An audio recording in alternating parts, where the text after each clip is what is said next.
والصلاة والسلام على رسول الله وعلى آله وصحبه أجمعين أما بعد. ബഹുമാനം നിറഞ്ഞ പണ്ഡിതന്മാരെ, സദസ്സിലുള്ള ആലിമീങ്ങളെ, എൻ്റെ മുന്നിലിരിക്കുന്ന രക്ഷിതാക്കളെ, അസ്സലാമു അലൈക്കും. നല്ലൊരു ദീനിന്റെ സദസ്സാണിത്. പാവം എൻ്റെ ഉപ്പയെപ്പോലുള്ള ആളുകളാണ് എൻ്റെ മുന്നിലിരിക്കുന്നത്. അവരിങ്ങനെ വിചാരിക്കും, ഏതാണ് ഈ മനുഷ്യന് പടച്ചവന് തലമറക്കാത്ത ഒരു പാൻറ് ഇട്ടുകൊണ്ട് വന്നിരിക്കുന്ന ഒരു ചങ്ങായി, ഏതാണ് പടച്ചവനെ ഇത്? ഇയാൾ ഏത് വയലായിരിക്കും പറയാം. എൻ്റെ സഹോദരൻ വീട്ടിലേക്ക് ക്ഷണിച്ചു. ഇവിടെ ആളെ പേര് പറയുന്നില്ല, ഭക്ഷണം കഴിക്കാൻ. അപ്പൊ പറഞ്ഞു ഉസ്താദ് വരുന്നുണ്ട് പറഞ്ഞു. ഞാൻ ചെന്നാണ്ട് ഇറങ്ങിയേക്കാൻ എന്നോട് വെച്ച് എവിടെയാണ്? ഭാഗ്യത്തിന് നമ്മുടെ ഉസ്താദ് ഇന്ന് ഉദ്ഘാടനം ചെയ്ത ഉസ്താദ് അങ്ങോട്ട് വന്നതുകൊണ്ട് എനിക്ക് കുറച്ചൊരു സമാധാനമായി. ഒരു ഉസ്താദ് വന്നല്ലോ ആ വീട്ടില്. ഇവരെന്താ പ്രതീക്ഷിച്ചെന്ന് എനിക്കറിയില്ല. ഏതായാലും എൻ്റെ മുന്നിലിരിക്കുന്ന ഈ രക്ഷിതാക്കൾക്ക് ഒരല്പ കുടുംബത്തെ പറ്റി പറഞ്ഞു തരാൻ ഞാൻ വന്നിട്ടുള്ളത്. അത് പറയാൻ ഞാൻ ആരാ എന്ന് ചില രക്ഷിതാക്കളുടെ മനസ്സിലുണ്ടാകും. ഞാനൊരു വാപ്പയാണ്, എനിക്ക് 3 മക്കളുണ്ട്. അതിലേറെ മക്കളുള്ള, അതിലേറെ പ്രായമുള്ള, പരിചയ സമ്പത്തുള്ള ആലിമീങ്ങളും ഉസ്താദുമാരും പണ്ഡിതന്മാരുമുള്ള സദസ്സാണ് ഇത് എന്ന് എനിക്കറിയാം. അവിടെ ഈ എളിയവന്റെ പ്രഭാഷണം എന്തിന് എന്ന് നിങ്ങളൊക്കെ ഇന്ന് ഒരല്പമെങ്കിലും സംശയിച്ചിട്ടുണ്ടാകും. 17 വർഷമായി കമ്പ്യൂട്ടറിലും മൊബൈൽ ഫോണിലും കച്ചവടം ചെയ്യുന്ന, ബിസിനസ് ചെയ്യുന്ന, മൊബൈൽ ഫോൺ വിൽപ്പന, റിപ്പയറിങ്ങും, അത് കച്ചവടം, അതിനെ പഠിപ്പിക്കലും, അതിൽ തൊഴിൽ കൊടുക്കണ ഒരു ജോലിയാണ് എനിക്ക്, ഒരു ബിസിനസ്സാണ് എനിക്ക്. ആ 17 കൊല്ലത്തിനിടയ്ക്ക് നമ്മുടെ കേരളത്തിലുണ്ടായ അപകടങ്ങളെക്കുറിച്ചും അതിന്റെ ദുരുപയോഗത്തെക്കുറിച്ചും വീടുകളിലും പെൺകുട്ടികളും ഉമ്മമാരും ഉപ്പമാരും നമ്മുടെ അനിയന്മാരും പെങ്ങന്മാരും ഈ സാധനം കമ്പ്യൂട്ടറും മൊബൈൽ ഫോണും ഉപയോഗിച്ച് ദീനിന് പറ്റാത്ത, ഇസ്ലാമിന് അനുവദിക്കാൻ പറ്റാത്ത ഹറാമായ, അതിലപ്പുറം അപകടകരമായ അവസ്ഥയിലേക്ക് പോകുന്നത് കണ്ടപ്പോ എനിക്ക് ചെറിയൊരു തോന്നൽ, ഇതെന്താ ഒന്ന് പറഞ്ഞു കൊടുത്തൂടെ? ഇത്രേ ഞാൻ വിചാരിച്ചിട്ടുള്ളൂ. അതുകൊണ്ട് എൻ്റെ പ്രിയപ്പെട്ട ഉമ്മമാരെയാണ് ഞാൻ കാര്യമായി ഇതിൽ ടാർഗറ്റ് ചെയ്തിട്ടുള്ളത്. എൻ്റെ ഓഡിയൻസ്, എൻ്റെ മുന്നിലിരിക്കുന്ന ഉമ്മമാരെ പ്രത്യേകിച്ച്. ഇതിന്റെ പേര് ഇട്ടത് എന്തോ എല്ലാവർക്കും മനസ്സിലായിട്ടുണ്ടാവില്ല. അതുകൊണ്ടായിരിക്കാം ആളുകളൊക്കെ കുറെ വൈകിട്ടൊക്കെ വന്നത്. വിഷ്വൽ മീഡിയ ദുരന്തമോ? ഇത് വിഷ്വൽ മീഡിയം പാവം നാടൻ ആൾക്കാർക്ക്, എൻ്റെ വല്യപ്പ ഉപ്പമാര ആൾക്കാർക്ക് മനസ്സിലായിട്ടില്ല. ദുരന്തം, അതിനെന്ത് ദുരന്തം? അതിന് സാധനം മനസ്സിലായില്ല, ദുരന്തം മനസ്സിലാവും, അതൊന്നും മനസ്സിലായിട്ടുണ്ടാവില്ല. പിന്നെ ഞാനിട്ട പേര് ഇതേ കണ്ടോ, പച്ച മലയാളത്തിൽ, ഈ ലോകവും ഈ കുടുംബവും. ഇതാണിപ്പോ ഞാനിട്ട പേര്. അതൊരു പക്ഷേ കുറച്ചാൾക്കാർക്ക് മനസ്സിലായി. ഇഹലോകമല്ല, ഇത് പരലോകമല്ല, മൂന്നാമത്തെ ഒരു ലോകമാണ്. അതിനെക്കുറിച്ചാണ് നമ്മൾ സംസാരിക്കുന്നത്. ഇഹലോകത്തെപ്പറ്റിയും പരലോകത്തെപ്പറ്റിയും എത്രയോ പണ്ഡിതന്മാര് പ്രഭാഷണങ്ങൾ നടത്തി, അല്ലേ? എന്നാ ഇത് അത് രണ്ടും അല്ലാത്തൊരു ലോകം, മൂന്നാം ഒരു ലോകം. ആ ലോകത്തെ പറ്റിയാണ് ഇവിടെ സംസാരിക്കുന്നത്.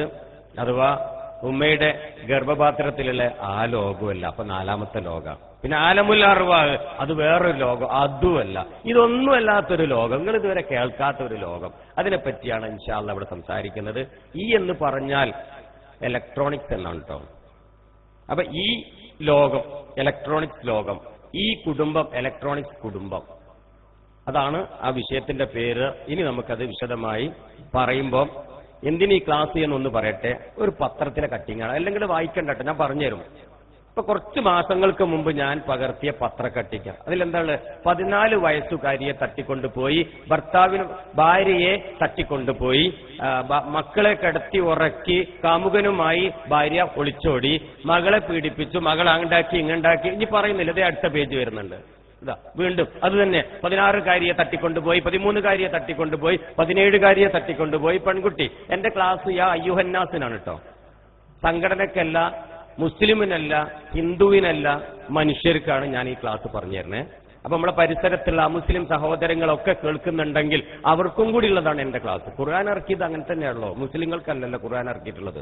ആരോ തെറ്റിദ്ധരിച്ചതാണ് മുസ്ലിങ്ങൾക്കാണ് ഈ ഖുർആൻ എന്നൊന്നും അല്ല. പറയട്ടെ, അമുഖായി പറഞ്ഞതേ ഉള്ളൂ. അപ്പം മനുഷ്യർക്കാണ് ഈ ക്ലാസ്. ഇതേ വീണ്ടും പറയുന്ന അടുത്ത പത്രക്കട്ടിങ് വന്നു, 18-കാരിയെ ബലാത്സംഗം ചെയ്ത് 13-കാരിയെ തട്ടിക്കൊണ്ടുപോയി. ഇതൊക്കെ നമ്മുടെ പെങ്ങന്മാരാണ് കേട്ടോ, അങ്ങനെ ഓർത്താൽ മതി. നമ്മുടെ പെങ്ങന്മാർ അധികവും പെൺകുട്ടികളുടെ കേസാണ്. ഇതേ അടുത്ത കഴിഞ്ഞും വരുന്നു, അടുത്ത പേജ്. ഉമ്മയെ കുത്തിക്കൊന്ന്, വാപ്പയെ കുത്തിക്കൊന്ന്, ഏട്ടനെ കുത്തിക്കൊന്ന്, അങ്ങനെയാണ്ട് വന്നിട്ട് പത്രത്തിൽ വന്നതാണ്. നിങ്ങളും ഞാനൊക്കെ വായിച്ചു മറന്നതാണ്. 14-കാരി വീണ്ടും വിളിച്ചോടി സ്കൂൾ വിദ്യാർത്ഥിനികളെ തട്ടിക്കൊണ്ടുപോയി. അങ്ങനെയാണ് കേട്ടോ, അങ്ങനെ വരും. അടുത്തതുണ്ട്, വീണ്ടും ഉണ്ട്. ഏകദേശം അവസാനിപ്പിക്കട്ടെ, കുറേ ഉണ്ട് കേട്ടോ. എന്തായാലും എത്ര ഉണ്ടാവും ഇപ്പൊ അളക്കം നമുക്ക്. ഇതേ വീണ്ടും ഇങ്ങോട്ട് വരികയാണ്, ഓരോ പേജുകൾ ഞാൻ മറക്കുകയാണ്. അതിന്റെ സീരിയസ്നെസ് അവസാനം അവിടെ കട്ടെ. ഈ കണക്കിന്ന് ഇപ്പൊ നിങ്ങൾ ഈ കണ്ട പത്രത്തിന്റെ കണക്കുകൾ കഴിഞ്ഞ വർഷം 2014 ഡിസംബർ വരെയുള്ള 11 മാസത്തെ കണക്കാണ് കേട്ടോ ഇതുവരെ വന്നത്. അതെല്ലാം കൂടി എടുത്ത് സംഘടിപ്പിച്ച് നോക്കിയപ്പോൾ ഞെട്ടിക്കുന്ന ഒരു കണക്ക് പുറത്തേക്ക് വന്നു. കണ്ടോളൂ ആ കണക്ക് എന്താണ്. കേരളത്തിൽ മാത്രം 11 മാസത്തിന്റെ ഉള്ളിൽ 664 18 വയസ്സിന് താഴെയുള്ള പെൺകുട്ടികൾ ഒളിച്ചോടി. ഒരാളും തട്ടിക്കൊണ്ടുപോയിട്ടില്ല. നമ്മൾ പത്രത്തിൽ വായിക്കുന്നതൊക്കെ ശുദ്ധ നുണയാണ്. ഒരു പെൺകുട്ടിയെയും ഇവിടെ തട്ടിക്കൊണ്ടു പോയിട്ടില്ല. പെൺകുട്ടി ഇറങ്ങിപ്പോയതാണ്. തട്ടിക്കൊണ്ടു പോണേ ഒരു ചാക്കിലിടണം, അല്ലെങ്കിൽ കയ്യും കാലും കെട്ടിയിട്ട് വല്ല ബസ്സിന്റെ മുകളിൽ ലോറിയിലോട്ട് കൊണ്ടുപോകണം. അങ്ങനെയും തട്ടിക്കൊണ്ടുപോകല്. അല്ലെങ്കിൽ ഒരു തോക്ക് കാണിച്ചിട്ട് ചൂണ്ടിയിട്ട് പറയും ഇറങ്ങിക്കോ എന്റെ കൂടെ, ഇപ്പറിയില്ല എന്നെ വെടിവെക്കും. അങ്ങനെയും സംഭവിച്ചിട്ടില്ല. ആ കണക്ക് എന്റെ അടുത്തില്ല, ഞാൻ കേട്ടിട്ടുമില്ല, ഞാൻ പഠിച്ചിട്ടുമില്ല. എന്റെ അടുത്തുള്ളത് കഴിഞ്ഞ 11 മാസം ഹിന്ദുവും മുസൽമാനും ക്രിസ്ത്യാനികളുടെയും നമ്മുടെ രക്ഷിതാക്കളുടെ എന്റെയും നിങ്ങളുടെയും മക്കളെ പെങ്ങന്മാരെ 664 പെൺകുട്ടികൾ ഒളിച്ചോടി. എവിടേക്ക്, എങ്ങനെ, എപ്പോ, എന്തിന്? നാളെ അടുത്ത വർഷം നമ്മുടെ ഈ കുടുംബത്തിലെ ആൾക്കാരും ഉണ്ടാവും ഇതിന്റെ കൂട്ടത്തിൽ. ഇല്ലാതിരിക്കട്ടെ, പടച്ച റബ്ബ് കാക്കട്ടെ. 664 പെൺകുട്ടികളെ ഇതുപോലെ ഒളിച്ചോടിയപ്പം പാവം രക്ഷിതാക്കള് പോലീസിൽ പരാതി കൊടുത്ത് തിരിച്ചു കൊണ്ടുവന്നു. എത്ര എണ്ണത്തിനെ? 601. 601 പേരെ, 63 പേരെ തിരിച്ചു കൊണ്ടുവരാൻ പറ്റിയില്ല. അവർ ആത്മഹത്യ ചെയ്തു, മരണപ്പെട്ടു.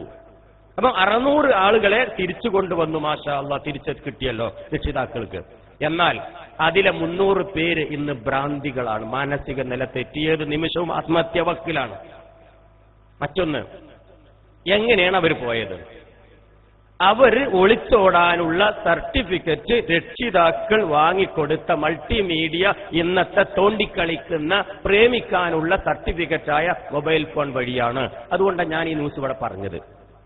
കാമുകനുമായി പ്രേമിക്കാൻ രക്ഷിതാക്കൾ, നിസ്കാരത്തയമ്പുള്ള എന്റെ ഉപ്പയെപ്പോലെ നിങ്ങളെപ്പോലെ പള്ളിയിൽ 5 വക്ത് നിസ്കരിക്കുന്ന നമ്മൾ മകൾക്ക് പ്രേമിക്കാൻ കാമുകനുമായി ഒളിച്ചോടാനുള്ള എല്ലാ സൗകര്യവും വീട്ടിൽ ഒരുക്കി കൊടുത്തത് രക്ഷിതാക്കളായ ഞാനും നിങ്ങളും ഉമ്മയും എന്റെ മങ്ങളും. അങ്ങനെ ആ കുട്ടി ഒളിച്ചോടിയത്. ആ കുട്ടിയെ കുറ്റം പറയരുത്, ആ കുട്ടിയെ ഒരിക്കലും കുറ്റം പറയരുത്. അതുകൊണ്ട് എന്താണ് ഇതിന്റെ ഒരു പ്രതിവിധി? എന്താണ്? ഏറ്റവും നന്നായി പ്രേമിക്കാൻ പറ്റിയ സാധനമാണ് മൊബൈൽ ഫോൺ. ഇനി വല്ലതും പ്രേമിക്കാനുള്ള കുട്ടികളെങ്കിലും പഠിക്കട്ടെ. ഇവിടെ അധികം കുട്ടികളാരും വരില്ലുണ്ട്. കാരണം എനിക്കറിയാം ആ ഒരു കുട്ടികളും ഈ ക്ലാസ്സിന് ഈ പാവം നല്ല കാരണവന്മാരും പള്ളിയിലൊക്കെ പോകുന്ന നല്ല മനുഷ്യന്മാരെ ഇവിടെ വരുള്ളൂ. ഇതിന്റെ ദുരുപയോഗത്തെപ്പറ്റി പഠിക്കാൻ ആരും യഥാർത്ഥത്തിൽ വരില്ല. കാരണം അങ്ങനെയാ ഈ ടോപ്പിക്, ഈ വിഷയം അങ്ങനെയാണ്. ലഹരിയെപ്പറ്റിയുള്ള ഒരു ബോധവൽക്കരണം എന്ന് പറഞ്ഞ ഒരു ക്ലാസ് എടുക്കും ഞാൻ, ബോർഡ് വെക്കും. ഒക്കെ നല്ല മനുഷ്യന്മാർ 5 വക്ത് നിസ്കരിക്കണം, പഠിച്ചവനെ പേടിയുള്ള ആൾക്കാർ മുന്നിൽ വന്നിരിക്കും. അവർക്ക് എന്ത് ലഹരിയാ, അവർക്ക് എന്ത് കള്ളാണ്. വരാത്ത ആൾക്കാർക്കാണ് ക്ലാസ്. ആർക്കാ ഞാൻ ക്ലാസ് കൊടുക്കണം? കണ്ടെത്താണില്ല എന്റെ മഹലിൽ ഉസ്താദ് ജുമായിട്ട് കഴിഞ്ഞേക്ക് തന്നെ അങ്ങോട്ട് ചീത്ത പറയും. ആരെ? നേരത്തെ വന്നവരെ. നേരത്തെ വരാത്തിനെ ചീത്ത പറഞ്ഞത് കേൾക്കുന്നതൊക്കെ നേരത്തെ വന്ന പാവം പേടിച്ച് ഇടങ്ങാറായി 2 ജ്യൂസ് 3 ജ്യൂസ് ഓതി ആകെ കൂടി കണ്ണിൽ ചോര പോലെ വെള്ളം നിറഞ്ഞിരിക്കണ അവരെ ഉസ്താദ് പിന്നെയും ചീത്ത പറയും. നിങ്ങൾ അങ്ങനത്തെവരാണ്, നിങ്ങൾ ഇങ്ങനത്തെവരാണ്, നിങ്ങൾ എന്തങ്ങനെ? പാവം ബാക്കിയുള്ളവരൊക്കെ പോയി, അവര് വൈകി വന്നു, നേരത്തെ പോയി വീട്ടിൽ ചോറൊന്ന് കളിക്കുകയാണ് ടിവിന്റെ മുമ്പിൽ. അവരെയാണ് ഉസ്താദ് ഇവിടുന്ന് ചീത്തറിയണത്, കേൾക്കുന്നത് മുഴുവൻ ഈ പാവ നിസ്കാരത്തായുമ്പുള്ള നല്ല മനുഷ്യന്മാര്. എത്തപ്പത് കഥ. അല്ല, ഞാൻ ആലോചിച്ച കാര്യം കേട്ടോ, നിങ്ങൾ എത്രത്തോളം ചിന്തിക്കുന്നു എനിക്കറിയില്ല. എന്ന് പറഞ്ഞ പോലെ ഇങ്ങനത്തെ ക്ലാസ്സിലും വരില്ല ഈ പാവ നല്ല മനുഷ്യന്മാര്. അപ്പൊ ഈ കൂടിയിരിക്കുന്ന എന്റെ മുന്നിലുള്ള രക്ഷിതാക്കളോടല്ല ഞാൻ പറയുന്നത്, ഈ സംസാരിക്കുന്നത്. ഇങ്ങോട്ട് വരാതെ വളരെ അകലെ നിന്ന് അല്പമെങ്കിലും കേൾക്കുന്നുണ്ടെങ്കിൽ അവരോട്, ഇല്ലെങ്കിൽ ഈ മെസ്സേജ് നിങ്ങൾ വീട്ടിൽ പോയി പറഞ്ഞു കൊടുക്കണം നമ്മുടെ കുഞ്ഞുമക്കളോട്. അതിനാ പറഞ്ഞു തരുന്നത്, അല്ലാതെ നിങ്ങൾക്കല്ല ഈ ക്ലാസ്. എനിക്ക് ഈ ക്ലാസ് ഒന്നും വേണ്ട. ഓക്കെ. അപ്പൊ 600 കുട്ടികളെ മാഷാ അല്ലാഹ് തിരിച്ചു കൊണ്ടുവന്നതിൽ 300 ഭ്രാന്തികളാണ് സമനില തെറ്റിയിരിക്കുക. എങ്ങനെ തെറ്റിയത്? പഠിച്ചു. ഞാനൊരു സൈബർ സെല്ലിലും പോലീസിലൊക്കെ പ്രവർത്തിക്കുന്ന ഒരാൾ കൂടിയായിട്ട്, ഞാൻ പോലീസുകാരനൊന്നല്ലേ, പക്ഷെ അതുമായി സഹകരിച്ച് പ്രവർത്തിക്കുന്ന ഒരാളാണ്. അങ്ങനെ കണക്കുകൾ നമുക്കിങ്ങനെ കിട്ടും. സൈബർ സെല്ലിൽ ഇപ്പോൾ നാളെ ക്ലാസ് ഉണ്ട്. ഞാനും പോലീസുമായിട്ട് നല്ല ബന്ധമാണ്. നമ്മൾ ഈ ടെക്നോളജി, ഞാൻ എഞ്ചിനീയറാണ്, കമ്പ്യൂട്ടർ എഞ്ചിനീയറാണ്. എന്റെ ഈ സന്ദേശം ഞാൻ അവർക്ക് പറഞ്ഞു കൊടുക്കും, പോലീസുകാർക്കൊക്കെ പറഞ്ഞു കൊടുക്കും. വേണമല്ലോ, അങ്ങനെ കള്ളനെ കുറെ പിടിക്കാമല്ലോ, അങ്ങനെയുണ്ട്, പറഞ്ഞു തരാം. അപ്പൊ അവിടെ നിന്ന് കിട്ടിയ കണക്ക് പ്രകാരം 600-ൽ 300 പേര് സമനില തെറ്റിയത് എന്താണ്, എങ്ങനെയാണ് അവരുടെ മാനസിക നില തെറ്റി ഭ്രാന്തിയായത് ആ പെൺകുട്ടികൾ എങ്ങനെയാന്ന് പഠിച്ചപ്പോൾ ഞെട്ടിക്കുന്ന മറ്റൊരു കണക്ക്. ഇവർ ഒളിച്ചോടിയപ്പം അവരുടെ സ്വന്തം മൊബൈൽ ഫോൺ ഉപയോഗിച്ച് കാമുകന്മാർ പല രഹസ്യ ഫോട്ടോസും നഗ്ന ഫോട്ടോസും എടുത്തിരുന്നു. ഈ ഫോട്ടോസുകളൊക്കെ കമ്പ്യൂട്ടറിലും പത്രത്തിലും അങ്ങ് പബ്ലിഷ് ചെയ്ത് പബ്ലിക്കിന്, പൊതുജനത്തിലേക്ക് അങ്ങ് കാണിച്ചു കൊടുത്തു. ഇത് കണ്ട പാവം രക്ഷിതാക്കളുടെ മാനസിക നില തെറ്റി, പെൺകുട്ടിയുടെയും മാനസിക നില തെറ്റി. അങ്ങനെ ഈ കുട്ടി പറയാണ്, ഞാൻ ഇനി മരിക്കണം, എനിക്കിനി ഒരു ജീവിതം വേണ്ട. ഉറപ്പല്ലേ? ഇനി മരിച്ചിട്ടില്ല, ബാക്കി 300 മരിക്കാൻ പോകുന്നു. ബാക്കി 300 മരിക്കാത്തവര്, അവർക്ക് ഒരു കുടുംബം നിങ്ങൾ ശരിയാക്കി കൊടുക്കും. ഒരു ഭർത്താവിനെ നിങ്ങൾ കണ്ടത് ഏത് ആൺകുട്ടിയായിരിക്കും അവളെ കെട്ടാൻ വരിക? ആ ചീത്തപ്പേര് ആ കുടുംബത്തിൽ നിന്ന് മാഞ്ഞു പോകുമോ? ഇതൊന്നും നമ്മൾ ഓർക്കില്ല. ഇറങ്ങിപ്പോകുന്ന പെൺകുട്ടി ഓർക്കുവോ? ഓർക്കുന്നില്ല. ഇതിങ്ങനെ കേൾക്കുമ്പോ നിങ്ങൾക്ക് തോന്നും, വല്ലാത്തൊരു പെൺകുട്ടി കേട്ടോ, അത് ചെയ്തല്ല അവൾ, എത്ര പോരെ എന്താ ഈ പറയുന്നത്. എന്നാൽ പ്രിയപ്പെട്ട രക്ഷിതാക്കളോട് ഒരു അഭ്യർത്ഥന, നാളെ ആ കുട്ടി വലുതാകും, അവളൊരു ഉമ്മയാകും, ഒരു അമ്മയാകും, ഒരു മാതാവാകും. അവളും തന്റെ സ്വന്തം ഭർത്താവിനെ ഉറക്കിക്കിടത്തി, അല്ലെങ്കിൽ സ്വന്തം പിഞ്ചു കുഞ്ഞുങ്ങൾക്ക് പാല് കൊടുത്തുകൊണ്ട് ഒരു ദിവസം അവളും പോകും അടുത്ത കാമുകനെ തേടി. ഇതാ ഇന്നിങ്ങനെ നടന്നുകൊണ്ടിരിക്കുന്നത്. അങ്ങനത്തെ കണക്ക് കിട്ടി. 2013 ഓടിപ്പോയവരൊക്കെ തിരിച്ച് 2012, ഇത് ഓടാൻ തുടങ്ങി 2002 മുതൽ ഓടാൻ തുടങ്ങിയിട്ടുണ്ട് കേട്ടോ. അങ്ങനെ 2002-ലും 2003-ലൊക്കെ പെൺകുട്ടികൾ ഓടി. ഇന്നവർ പ്രായപൂർത്തിയായി. മരിക്കാതെ അവശേഷിക്കുന്നവർക്കൊക്കെ നല്ലൊരു കുടുംബമായി. ആ കുടുംബത്തിലെ ഭർത്താവിനെ കിടത്തിക്കൊണ്ട്, സ്വന്തം മക്കളെ ഉറക്കിക്കിടത്തിക്കൊണ്ട് തന്റെ കാമുകന്റെ കൂടെ പോയവരുടെ കണക്ക് കണ്ടോ? 2886 അമ്മമാര്. നേരത്തെ കണ്ടത് എത്രയാണ്? വെറും 600 ചില്ലോനം പെൺകുട്ടികളെ ഒളിച്ചോടിയിട്ടുള്ളൂ. എന്നാൽ ബുദ്ധിയും തന്റേടവുമുള്ള, ഭർത്താവുള്ള, കുട്ടികളുള്ള, പാവം വിദേശത്ത് ജോലി ചെയ്യുന്ന ഭർത്താവിനോട് പറയാതെ കാമുകന്റെ കൂടെ ഒളിച്ചോടിയ അമ്മമാരുടെ, ഉമ്മമാരുടെ കണക്കാ നിങ്ങൾ ഇപ്പൊ കാണുന്നത്. അതിൽ മുസ്ലിം ഏത് ക്രിസ്ത്യാനി ഏതെന്ന് ഞാൻ പറയുന്നില്ല, മനുഷ്യരുടെ കണക്കാണ് ആ കാണുന്നത്. അതിൽ എന്റെയും നിങ്ങളുടെയും കുടുംബങ്ങളും ചോരയും ഉണ്ടാകും. എങ്ങനെ ഇത് സംഭവിച്ചത്? കണക്കെടുത്തു. വീണ്ടും പോലീസിന്റെ റിപ്പോർട്ട് പ്രകാരം കണക്കെടുത്തു. കിട്ടിയ കണക്ക് എന്താണ്? ഈ 2868 അമ്മമാർക്കും തന്റെ സ്വന്തം ഭർത്താവിന്റെ പോക്കറ്റിൽ നിന്നും നല്ല ഒരു പ്രേമിക്കാനുള്ള ഒരു മൾട്ടിമീഡിയ ഫോൺ അങ്ങ് കൊടുത്തു. ബെഡ്റൂമിൽ ഇരുന്നു കൊണ്ട് സ്വന്തം മോള് അല്ല, ഈ ഭാര്യ തോണ്ടാൻ തുടങ്ങി. തോണ്ടി ഭർത്താവിന് തോണ്ടി, അയൽപ്പക്കത്ത് തോണ്ടി, മുസ്തഫാക്കും അരവിന്ദനും ജോസഫിനും ഒക്കെ തോണ്ടി. അങ്ങനെ തോണ്ടി ഇവരങ്ങനെ രക്ഷപ്പെട്ടു. ആ ഭർത്താക്കന്മാരെ, ആ ഭാര്യമാരെ തിരിച്ചു കൊണ്ടുവരാൻ ഒരു രക്ഷിതാവും ഇതുവരെ പോലീസ് സ്റ്റേഷനിൽ പോയിട്ടില്ല. ഒരു ഭർത്താവും ഇതുവരെ എന്റെ ഭാര്യയെ തിരിച്ചു കിട്ടണം എന്ന് പറഞ്ഞ് പൊട്ടിക്കരഞ്ഞിട്ടില്ല. 2860 ഇപ്പോഴും അനാഥ പ്രേതം പോലെ അങ്ങ് റെഡ് സ്ട്രീറ്റിലെ ചുവന്ന തെരുവിൽ ബോംബെയിൽ 1000-ഓളം ആളുകളുണ്ടെന്നും, ഡൽഹിയിലെ ചുവന്ന തെരുവിലും ഇതുപോലെ 500-ലധികമുണ്ടെന്നും, ബാക്കിയൊക്കെ വിദേശത്തേക്ക് കച്ചവടത്തിന് വേണ്ടി പോയിരിക്കുന്നു എന്ന ഞെട്ടിക്കുന്ന വാർത്തയാണ് കേരളത്തിൽ മാത്രം വന്ന ഉമ്മമാരിൽ നിന്നും കിട്ടിയത്. അവർക്ക് വേണ്ടി ആരും പൊട്ടിക്കരഞ്ഞിട്ടില്ല. അവർക്ക് വേണ്ടി അവരെ രക്ഷിതാക്കൾ അന്വേഷിച്ചിട്ടില്ല, ഭർത്താവ് അന്വേഷിച്ചിട്ടില്ല. പാവം പിഞ്ചു കുഞ്ഞുങ്ങൾ ഇന്നും കരഞ്ഞുകൊണ്ട് വീട്ടിലിരിക്കുന്നുണ്ട്. ചില കുഞ്ഞുങ്ങളൊക്കെ കിണറ്റിലിട്ടിട്ടാ പോയിട്ടുള്ളത്. പോട്ടെ, ഞാൻ അതിലേക്കൊന്നും ഇപ്പൊ കടക്കുന്നില്ല. ഇതൊക്കെ പറയുന്നത് തെളിവുകൾ സഹിതാണ്. ഇനി ഒരു ദുരന്തം വരാതിരിക്കാൻ എന്ത് ചെയ്യണം? അതിനാണ് ഇന്നത്തെ ക്ലാസ്. ഞാൻ ക്ലാസിന്റെ ആമുഖം മാത്രമേ പറഞ്ഞിട്ടുള്ളൂ. ഞാൻ ഇതൊന്ന് മുഴുവൻ പറയില്ല കേട്ടോ, കാരണം ഒരു അരമണിക്കൂർ കൊണ്ട് നിർത്തും. കാരണം വളരെ വൈകിട്ടാണ് തുടങ്ങിയിട്ടുള്ളത്. അതുകൊണ്ട് നിങ്ങളിങ്ങനെ ഒരുപാട് സമയം ഇരുത്താൻ പാടില്ല. അതുകൊണ്ട് വളരെ അതിന്റെ പ്രധാനപ്പെട്ട ഭാഗം മാത്രം പറഞ്ഞുകൊണ്ട് ഇൻഷാ അല്ലാഹ് നമ്മൾ അവസാനിപ്പിക്കും. എന്താണ് ഇതൊക്കെ സംഭവിച്ചത്? എന്താണ് ഇതിനൊരു പോംവഴി? അതിന്റെ ഒരു സൊല്യൂഷൻ, ഒരു പ്രതിവിധിയും കൂടി പറഞ്ഞ് ഞാൻ എന്റെ അടുത്ത സ്ലൈഡുകളെ കാണിക്കും. വളരെ ഈസിയാ. ഈ അമ്മമാരായത് നേരത്തെ മക്കളായിരുന്നു. ആ മക്കൾക്കും കുറെ അമ്മയും ഉമ്മയും ഉണ്ടായിരുന്നു, അല്ലേ? ഇവിടെയാണ് നമ്മൾ ശ്രദ്ധിക്കേണ്ടത്. എന്റെ ഉമ്മ എന്നെ സ്നേഹിച്ചത് എനിക്ക് ഓർമ്മയില്ല. എന്റെ ഉമ്മ എനിക്ക് അമ്മിഞ്ഞ പാല് തന്ന് താരാട്ട് പാട്ട് പാടി ഉറക്കി എന്റെ ഉമ്മയുടെ മടിയിൽ ഞാൻ മലമൂത്ര വിസർജനം നടത്തി പാതിര നേരത്ത് പാവം ഉമ്മ ഉണർന്ന് വീണ്ടും എന്നെ കഴുകി വൃത്തിയാക്കി ഒരു വെളുത്ത മുണ്ട് വിരിച്ചെന്നെ വീണ്ടും ഉറക്കി അതിൽ വീണ്ടും ഞാൻ മലമൂത്ര വിസർജനം നടത്തി. എനിക്ക് ഓർമ്മയില്ല. ഓർമ്മ ഉണ്ടാവില്ല. നിങ്ങൾക്ക് ആർക്കും ഓർമ്മ ഉണ്ടാവുമെന്ന് തോന്നണില്ല, ഉണ്ടാവില്ല. അതിന്റെ പേരാണ് സ്നേഹം. അത് ഉമ്മ വേണ്ടുവോളം മക്കൾക്ക്, അമ്മ മാതാവും പിതാവും വേണ്ടുവോളം മക്കൾക്ക് കൊടുത്തിട്ടുണ്ട്. പക്ഷേ ഓർമ്മ തൊട്ട നാള് മുതൽ 5ാമത്തെ വയസ്സ് മുതൽ അഥവാ 1ാം ക്ലാസ് തൊട്ട് ഉമ്മയും ഉപ്പയും മക്കളെ സ്നേഹിക്കുന്നത് പകരം മക്കളെ ഇഷ്ടപ്പെട്ടുകൊണ്ടിരിക്കുകയാണ്. അത്രേ, സ്നേഹിക്കുന്നില്ല. നിങ്ങൾ സമ്മതിക്കൂലട്ടോ. അവിടെ ഇരിക്കണ കാരണവരൊക്കെ ഇപ്പൊ എന്താ ഇയാൾ ഈ പറയുന്നത്, മക്കളെ സ്നേഹിക്കുന്നില്ല എന്നാ ഈ പറയുന്നത്. 1 മുതൽ 5 വരെ വയസ്സിൽ സ്നേഹിച്ചിട്ടുണ്ട്, നന്നായി സ്നേഹിച്ചിട്ടുണ്ട്. നിങ്ങൾക്ക് ഓർമ്മല്ല, എനിക്ക് ഓർമ്മല്ല, ചെയ്തിട്ടുണ്ട്, ഉറപ്പാണ്. അത് മുതൽ പിന്നെ ഇല്ല, നിർത്തി. 1ാം ക്ലാസ്സിൽ പോയപ്പോ നിർത്തി, 2ൽ പോയപ്പോ നിർത്തി, 3ൽ അപ്പം നിർത്തി. ആദ്യം പറഞ്ഞ് ഹായ് എന്റെ മോളെ കരളെ കഷ്ണമേ അറിഞ്ഞ്, 2ാം ക്ലാസ്സിൽ എത്തിയപ്പോ ഹായ് മോളെ അറിഞ്ഞ്, 3ാം ക്ലാസ്സിൽ എത്തിയപ്പോ ഹായ് എന്ന് പറഞ്ഞ്, 4ാം ക്ലാസ്സിലെത്തോ എന്ന് പറഞ്ഞു, 5ലെത്തിയ പോടി അങ്ങോട്ടി ഇങ്ങനത്തോടി കിട്ടി കിട്ടി കിട്ടി. അപ്പൊ ഈ സാധനമൊക്കെ മാറി. പെൺകുട്ടികൾ ഇപ്പോൾ സദസ്സിലുണ്ടാവും, അവർക്ക് മനസ്സിലാവും. എന്റെ അനുഭവം അങ്ങനെ തന്നെയാണ്. പക്ഷെ എന്റെ കഥ ഞാൻ അവസാനം പറഞ്ഞു തരും, വ്യത്യാസമുണ്ട്. അതുകൊണ്ടാണ് ഞാൻ ഇന്നിവിടെ മൈക്കിന്റെ മുമ്പിൽ നിന്ന് ഇത് നിങ്ങൾക്ക് പറഞ്ഞു തരുന്നത്. എന്റെ പ്രിയപ്പെട്ട മാതാവും പിതാവും എനിക്ക് കാണിച്ചു തന്നത് മാത്രമേ ഇവിടെ ഞാൻ പറയുള്ളൂ, വേറെ ഒന്നും പറയില്ല. അത് ഇൻഷാ അല്ലാഹ് അവസാനം പറയും. അപ്പൊ 2ാം ക്ലാസ്സിലെത്തി, 3ാം ക്ലാസ്സിലെത്തി മിണ്ടുന്നില്ല, 5ാം ക്ലാസ്സിലെത്തി മിണ്ടുന്നില്ല, എന്റെ കുട്ടിയാണെന്ന് പറയില്ല, ഒരു ഹാൻഡ് ഷേക്ക് ഇല്ല, ഒരു കൈ കൊടുക്കൂല, നീ മിടുക്കിയാണടി, നീ അങ്ങനത്തെ പറയില്ല. മക്കൾക്ക് വേണ്ടി ഒപ്പം ഇരുന്ന് കൊണ്ടൊരു പ്രാർത്ഥന, ഒരു ദ്വാ ഇല്ല, സീരിയലാണ്, പോയി അതും പോയി.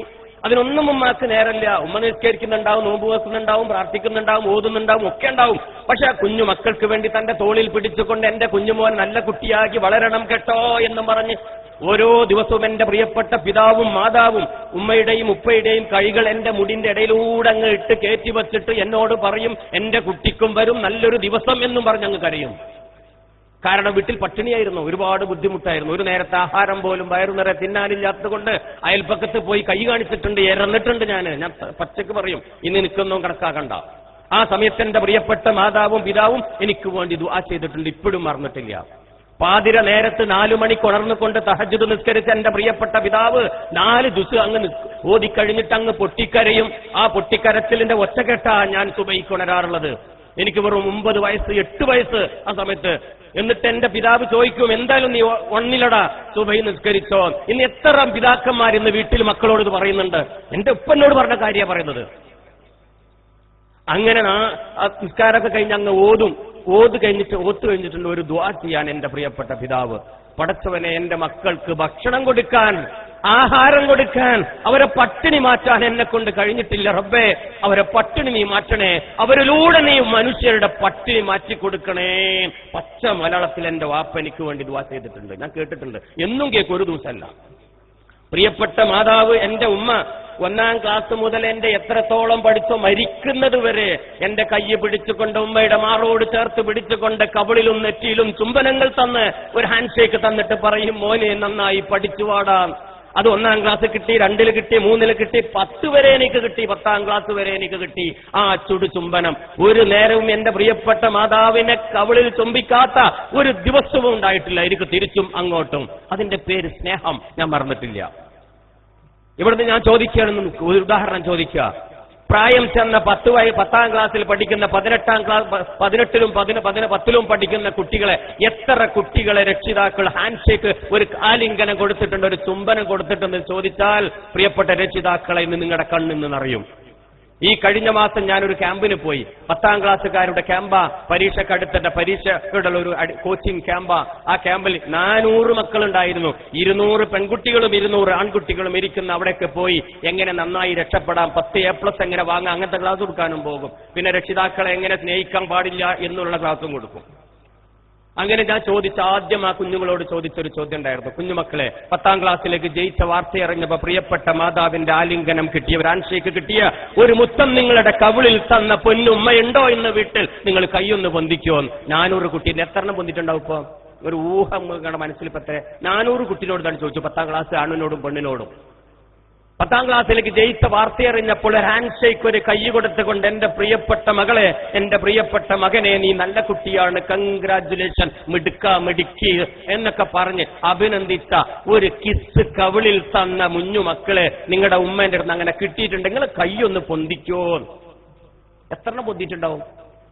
സുബ്ഹാനല്ലാഹ്, ഒറ്റൊന്നും പൊന്തിയില്ല. ഒരു കുട്ടിയുടെ കയ്യും പൊന്തില്ല. അപ്പുറത്തിരുന്ന കുറെ ഉമ്മമാര് ഛേ എന്ന് പറഞ്ഞ് തലങ്ങനെ താഴ്ത്തി. കാരണം അവർ യാത്രയാക്കാൻ വന്നത്, അവിടേക്ക് കൊണ്ടുവന്ന് വന്നിട്ട് കുറെ ഉമ്മമാരുണ്ട്. ഉമ്മേനുള്ളൂ, അപ്പല്ല. അവരിങ്ങനെ തലി കൈ ഞാൻ കണ്ടു, ഇങ്ങനെ വെച്ച് ഒരു കുട്ടിയും കയ്യൊന്തിക്കായിട്ട്. അടുത്ത എന്റെ ചോദ്യം അതല്ലായിരുന്നു. ഈ സദസ്സിലേക്ക്, ഈ ക്യാമ്പിലേക്ക്, പഠന ക്ലാസ്സിലേക്ക് നിങ്ങളെ യാത്രയാക്കുമ്പോൾ നിങ്ങളുടെ പൊന്നുമ്മ നിങ്ങൾക്കൊരു കൈ തന്നുകൊണ്ട്, പുറത്തൊന്ന് തട്ടിക്കൊട്ടിക്കൊണ്ട്, നിങ്ങളുടെ കവിളിലൊരു കിസ് തന്നുകൊണ്ട്, മോളെ മോനെ നീ പഠിച്ച് മിടുക്കനായി വാ കേട്ടോ, നല്ല കുട്ടിയായി വാ എന്നൊരു ഉപദേശം തന്നൊരു ആലിംഗനം തന്ന കുഞ്ഞുമക്കളെ നിങ്ങളെ കൈയൊന്ന് പൊന്തിക്കോ? എത്ര പൊന്തിട്ടുണ്ടാവും? ഒന്നും പൊന്തില്ല. നേരല്ല എത്ര ഉമ്മാക്കും വാപ്പാക്കും ഇതിനൊന്നും. അടുക്കളയിൽ വലിയ തിരക്കാണ്. ടിവിന്റെ മുന്നിൽ അതിലേറെ തിരക്ക, വാട്സപ്പിലും ഫേസ്ബുക്കിലും അതിലേറെ തിരക്ക, അടുക്കളയിൽ പാചകത്തിനും മറ്റുള്ള വർക്കുമായിട്ട് ഒരുപാട് തിരക്ക. ഈ കാര്യം ശ്രദ്ധിക്കാൻ സമയമില്ല. പൈസ ഇങ്ങനെ കൊടുക്കും മക്കൾക്ക്, അതിന് നല്ല സമയമുണ്ട്. പണം ഇങ്ങനെ കൊടുക്കും, മൊബൈൽ കൊടുക്കും, മോട്ടോർ സൈക്കിളും കൊടുക്കും, ബുക്കും കൊടുക്കും, അതും കൊടുക്കും, ഭക്ഷണം കൊടുക്കും, ഒക്കെ കൊടുക്കും. കുട്ടിക്ക് വേണ്ടത് കൊടുക്കുന്നില്ല, വേണ്ടാത്തത് അങ്ങനെ കൊടുക്കും. ഞെട്ടിപ്പോയി ആ ചോദ്യം അങ്ങ് കേട്ടപ്പോ. ആ വലത് സൈഡിലുള്ള ഒരു പെൺകുട്ടി അതാ തേങ്ങി തേങ്ങി കരയാ. ഇതുപോലെ സ്റ്റേജിൽ ഇങ്ങനെ നിൽക്കുമ്പം ആ കുട്ടിയുടെ തേങ്ങൽ സൈലന്റായി, വളരെ വളരെ നിശബ്ദമായ ഒരു സദസ്സിൽ നിന്നും ഒരു കുട്ടിയുടെ തേങ്ങൽ ഇങ്ങനെ കേട്ടപ്പം ടീച്ചർമാരൊക്കെ ആ ഭാഗത്തേക്ക് ഇങ്ങനെ നോക്കി. ഞാനും അങ്ങ് ഇറങ്ങി താഴോട്ടിറങ്ങി ആ കുഞ്ഞുമോളടുത്തേക്ക് അങ്ങ് ചെന്നിട്ട് ചോദിച്ചു, എന്താ കുഞ്ഞുമോളെ നീ കരയുന്ന? ആ കുഞ്ഞ് തേങ്ങി തേങ്ങിക്കൊണ്ട് ചുണ്ട് വറക്കുന്ന ചുണ്ടുകളോടെ പറഞ്ഞ വാക്ക്, മാഷേ എല്ലാ ദിവസവും എന്റെ പൊന്നുമ്മ എനിക്ക് കിസ് തരാറുണ്ട്, മുത്തങ്ങൾ തരാറുണ്ട്. പക്ഷേ കഴിഞ്ഞ മാസമാണ് എന്റെ പ്രിയപ്പെട്ട മാതാവ് മരണപ്പെട്ടു പോയത്. അതിനുശേഷം എനിക്ക് ആ മുത്തം കിട്ടിയിട്ടില്ല. അതോർത്ത് ഞാൻ പൊട്ടിക്കരഞ്ഞു പോയതാ മാഷേ. കൊടുക്കുന്ന ഉമ്മ മരണപ്പെട്ടു പോയി. കൊടുക്കാത്ത 400 ഉമ്മമാർക്കൊരു കുഴപ്പമില്ല, അവർ വീട്ടിലുണ്ട്. പൊന്നാരന്റെ ഉമ്മമാരെ, പെങ്ങന്മാരെ, ആരാ പറഞ്ഞത് പ്രായപൂർത്തിയായ മക്കൾക്കൊരു കിസ് കൊടുത്താൽ പോലീസ് പിടിക്കോ? ഉസ്താദ് പറഞ്ഞിട്ടുണ്ടോ കൊടുക്കരുതെന്ന്? അതിന്റെ പേരാണ് സ്നേഹം. അത് ഉമ്മ കൊടുക്കാതിരുന്നാൽ, ആ ഉമ്മ കൊടുക്കാതിരുന്നാൽ, ആ ഉപ്പ കൊടുക്കാതിരുന്നാൽ, 18 വയസ്സ് പ്രായപൂർത്തിയായി കഴിയുമ്പോ എന്റെ മോളെ ഇതുവരെ ഹാൻഡ്ഷേക്ക് കൊടുത്ത് നീ മിടുക്കിയാണ്, മിടുക്കനാണ്, നീ സുന്ദരനാണ്, സുന്ദരിയാണ്, നീ പഠിക്കുന്നവനാണ് എന്നൊരു വാക്കുകൾ അങ്ങ് പറയുന്നത് കുഞ്ഞു മക്കൾ കേട്ടിട്ടില്ലെങ്കിൽ, ഇതെല്ലാം പറയാൻ അപ്പുറത്തെ കാമുകൻ അയൽവാസിയായ മുസ്തഫയും അരവിന്ദനും ജോസഫും നമ്മുടെ കുഞ്ഞുമോൾക്ക് ഇതൊക്കെ കൊടുക്കാൻ കച്ചം പാർത്ത് കാത്തിരിക്കുകയാണ്, തക്കം പാർത്ത് കാത്തിരിക്കുക. ഒരു നാൾ 18 വയസ്സ് പൂർത്തിയായ കുഞ്ഞുമോളോട് ആ കാമുകൻ പറയും, നീ സുന്ദരിയാണെന്ന്, മിടുക്കിയാണ്, കൺഗ്രാറ്റുലേഷൻ എന്നൊരു കയ്യങ്ങ് കൊടുക്കും. ആ കയ്യങ്ങ് കിട്ടിയാൽ മോളിങ്ങനെ വറക്കും. പിറ്റേ ദിവസം ഉറക്കു വരില്ല. രാത്രി നേരം പുലരുവോളം ആ ചെക്കൻ പറഞ്ഞ ആണു പറഞ്ഞ ആ വാക്കെന്താണ്? ഇതുവരെ ഉമ്മയിൽ നിന്നും കിട്ടാത്ത വാക്ക്, ഇതുവരെ തന്റെ ജീവിതത്തിൽ അനുഭവിക്കാത്ത വാക്ക് കേട്ടപ്പം അവളുടെ ഉറക്ക് പോയി. പിറ്റേ ദിവസം അവൾ വീണ്ടും പോകും. ആ ഇടവക്കത്ത് കാത്തിരിക്കും. അതാ വരുന്നു തന്റെ കാമുകൻ. അതുവരെ കാമുകനല്ലായിരുന്നു, ഏതോ ഒരു അപരിചിതർ. അന്ന് തൊട്ട് കാമുകനാവുകയാണ്. വീണ്ടും കൊടുക്കും ഒരു ഹാൻഡ്ഷേക്ക്. എന്നിട്ട് മാറോടങ്ങ് ചേർത്ത് ഉമ്മ കൊടുക്കാത്ത ഉമ്മ, ആ ഉമ്മയിൽ നിന്നും കിട്ടാത്ത ഉമ്മ ഈ കാമുകൻ അങ്ങ് നമ്മുടെ പൊന്നുമോൾക്ക് അങ്ങ് കൊടുക്കുമ്പം അവളങ്ങ് വേടിച്ചു, അവളങ്ങ് സന്തോഷത്ത് കൊണ്ട് തുള്ളിച്ചാടി. അവിടെ ഉള്ളിലുള്ള ഹോർമോണൊക്കെ പുറത്തേക്ക് വരാൻ തുടങ്ങി. പിറ്റേ ദിവസം ഒരു ബൈക്കുമായി അവൻ ഒരു ഹോണടിച്ചാൽ മതി, തന്റെ പുറകിലേക്ക് ഓടി വന്ന് കെട്ടിപ്പിടിച്ചിരുന്നു കൊണ്ട് തന്റെ പെറ്റുമ്മയോട് ടാറ്റ പറഞ്ഞുകൊണ്ട് പോയി നേരെ പോകുന്നത് എവിടേക്കായിരിക്കും? ഉപ്പയും ഉമ്മയും അന്വേഷിച്ചു. അതാ പോയി നമ്മുടെ നേരത്തെ പറഞ്ഞ 664 പെൺകുട്ടികളെ കൂടെ അവളും പോയി. ഉമ്മ ചോദിക്കും, ഉമ്മ അന്വേഷിക്കും, അപ്പ അന്വേഷിക്കും. കേസായി, കോടതിയായി. ആ രക്ഷിതാക്കൾ പാവം കോടതി വരാന്തയിൽ ഇരുന്നു കൊണ്ട് പൊട്ടിക്കരയും. ജഡ്ജ് ചോദിക്കും, വക്കീൽ ചോദിക്കും, ഈ കുഞ്ഞിനോട് ചോദിക്കും, എന്താ ചോദിക്കുക? നിന്നെ 18 വയസ്സ് വരെ പാലൂറ്റി പോറ്റി വളർത്തിയ നിന്റെ പ്രിയപ്പെട്ട മാതാവിന്റെ പിതാവിന്റെ കൂടെ പോകണോ? ഇന്നലെ കയറി വന്ന ഈ കാമുകന്റെ കൂടെ പോകണോ എന്ന് പ്രിയപ്പെട്ട മക്കളോട് അങ്ങ് ചോദിക്കുമ്പോ മക്കൾ പറയുമെന്ത്? എനിക്ക് രക്ഷ തന്ന, എന്നെ അംഗീകരിച്ച, എനിക്ക് ആലിംഗനം തന്ന, എനിക്ക് കിസ് തന്ന, എന്നെ പോറ്റി വളർത്താമെന്ന് ഗ്യാരണ്ടി തന്ന, എനിക്ക് എല്ലാ സംരക്ഷണവും വാഗ്ദാനം തന്ന, ഇന്നലെ കയറി വന്ന ആ കാമുകൻ മതി എനിക്കെന്റെ അച്ഛനെ വേണ്ട, ഉപ്പയെ വേണ്ട, രക്ഷിതാക്കളെ വേണ്ട എന്ന് പറഞ്ഞ് ടാറ്റ പറഞ്ഞുകൊണ്ട് മോട്ടോർ സൈക്കിളിൽ വീണ്ടും അവിടെ നിന്ന് ടാറ്റ പറഞ്ഞു പോകുന്ന രംഗം നിങ്ങളും ഞാനും കണ്ടിട്ടില്ലേ? കുഞ്ഞുമക്കളാണോ ഉത്തരവാദി? ഒരിക്കലും ഞാൻ ആ കുഞ്ഞുങ്ങളെ കുറ്റപ്പെടുത്തൂല. 664 മക്കൾ നിരപരാധികളാണ്. ഒരിക്കലും ഒരു തെറ്റും അവർ ചെയ്തിട്ടില്ല. അതിന്റെ ഒക്കെ ഉത്തരവാദി നിങ്ങളും ഞാനുമാണ്, രക്ഷിതാക്കളാണ്. അതുകൊണ്ടാണ് ഈ ക്ലാസ് രക്ഷിതാക്കളോട് തന്നെ പറയുന്നത്. അതുകൊണ്ട് കുഞ്ഞു മക്കൾക്ക് എപ്പോഴെങ്കിലും പ്രായപൂർത്തിയായാലും അവർക്ക് ബുദ്ധി വെച്ച സമയത്ത് ഒരു ഹാൻഡ് ഷേക്ക് കൊടുക്കാൻ ഉപ്പ മറക്കണ്ട, ഒരു ഹാൻഡ് ഷേക്ക് കൊടുക്കാൻ ഉമ്മ മറക്കണ്ട. കെട്ടിപ്പിടിച്ചുകൊണ്ട് എന്റെ കരളാണ്, എന്റെ മുത്താണ്, എന്റെ കണ്ണിന്റെ കഷ്ണമാ എന്ന് ആ കുഞ്ഞുമോളെ മുഖത്ത് നോക്കി അങ്ങ് പറയുമ്പോൾ അവളുടെ കണ്ണിലൂടെ കണ്ണുനീര് താലിട്ടൊഴുകുന്നത് നമുക്ക് കാണാം. ഞാൻ കണ്ടതാണ് എന്റെ പ്രിയപ്പെട്ട മാതാവ് എനിക്ക് തന്നത്. അതുകൊണ്ടാ പറയുന്നത്, 10ാം ക്ലാസ് പരീക്ഷ ഫീസ് അടയ്ക്കാൻ കാശില്ലാത്തപ്പോഴല്ല, 30 കൊല്ലം മുമ്പത്തെ കഥയാ പറയുന്നത്. 32 കൊല്ലം കഴിഞ്ഞു. പരീക്ഷയ്ക്ക് ഫീസ് അടയ്ക്കാൻ കാശില്ലാത്ത സമയത്ത് എന്നെ സ്കൂളിൽ നിന്ന് പുറത്താക്കി. വീട്ടിൽ പട്ടിണിയാ, അതുകൊണ്ടാ 10 രൂപ ഇല്ലാതിരുന്നത്. എന്റെ പൊന്നുമ്മയോടാ സത്യം ഞാൻ പറഞ്ഞത്, ഉമ്മ എന്ത് ചെയ്യും, എനിക്ക് പഠിക്കണല്ലോ.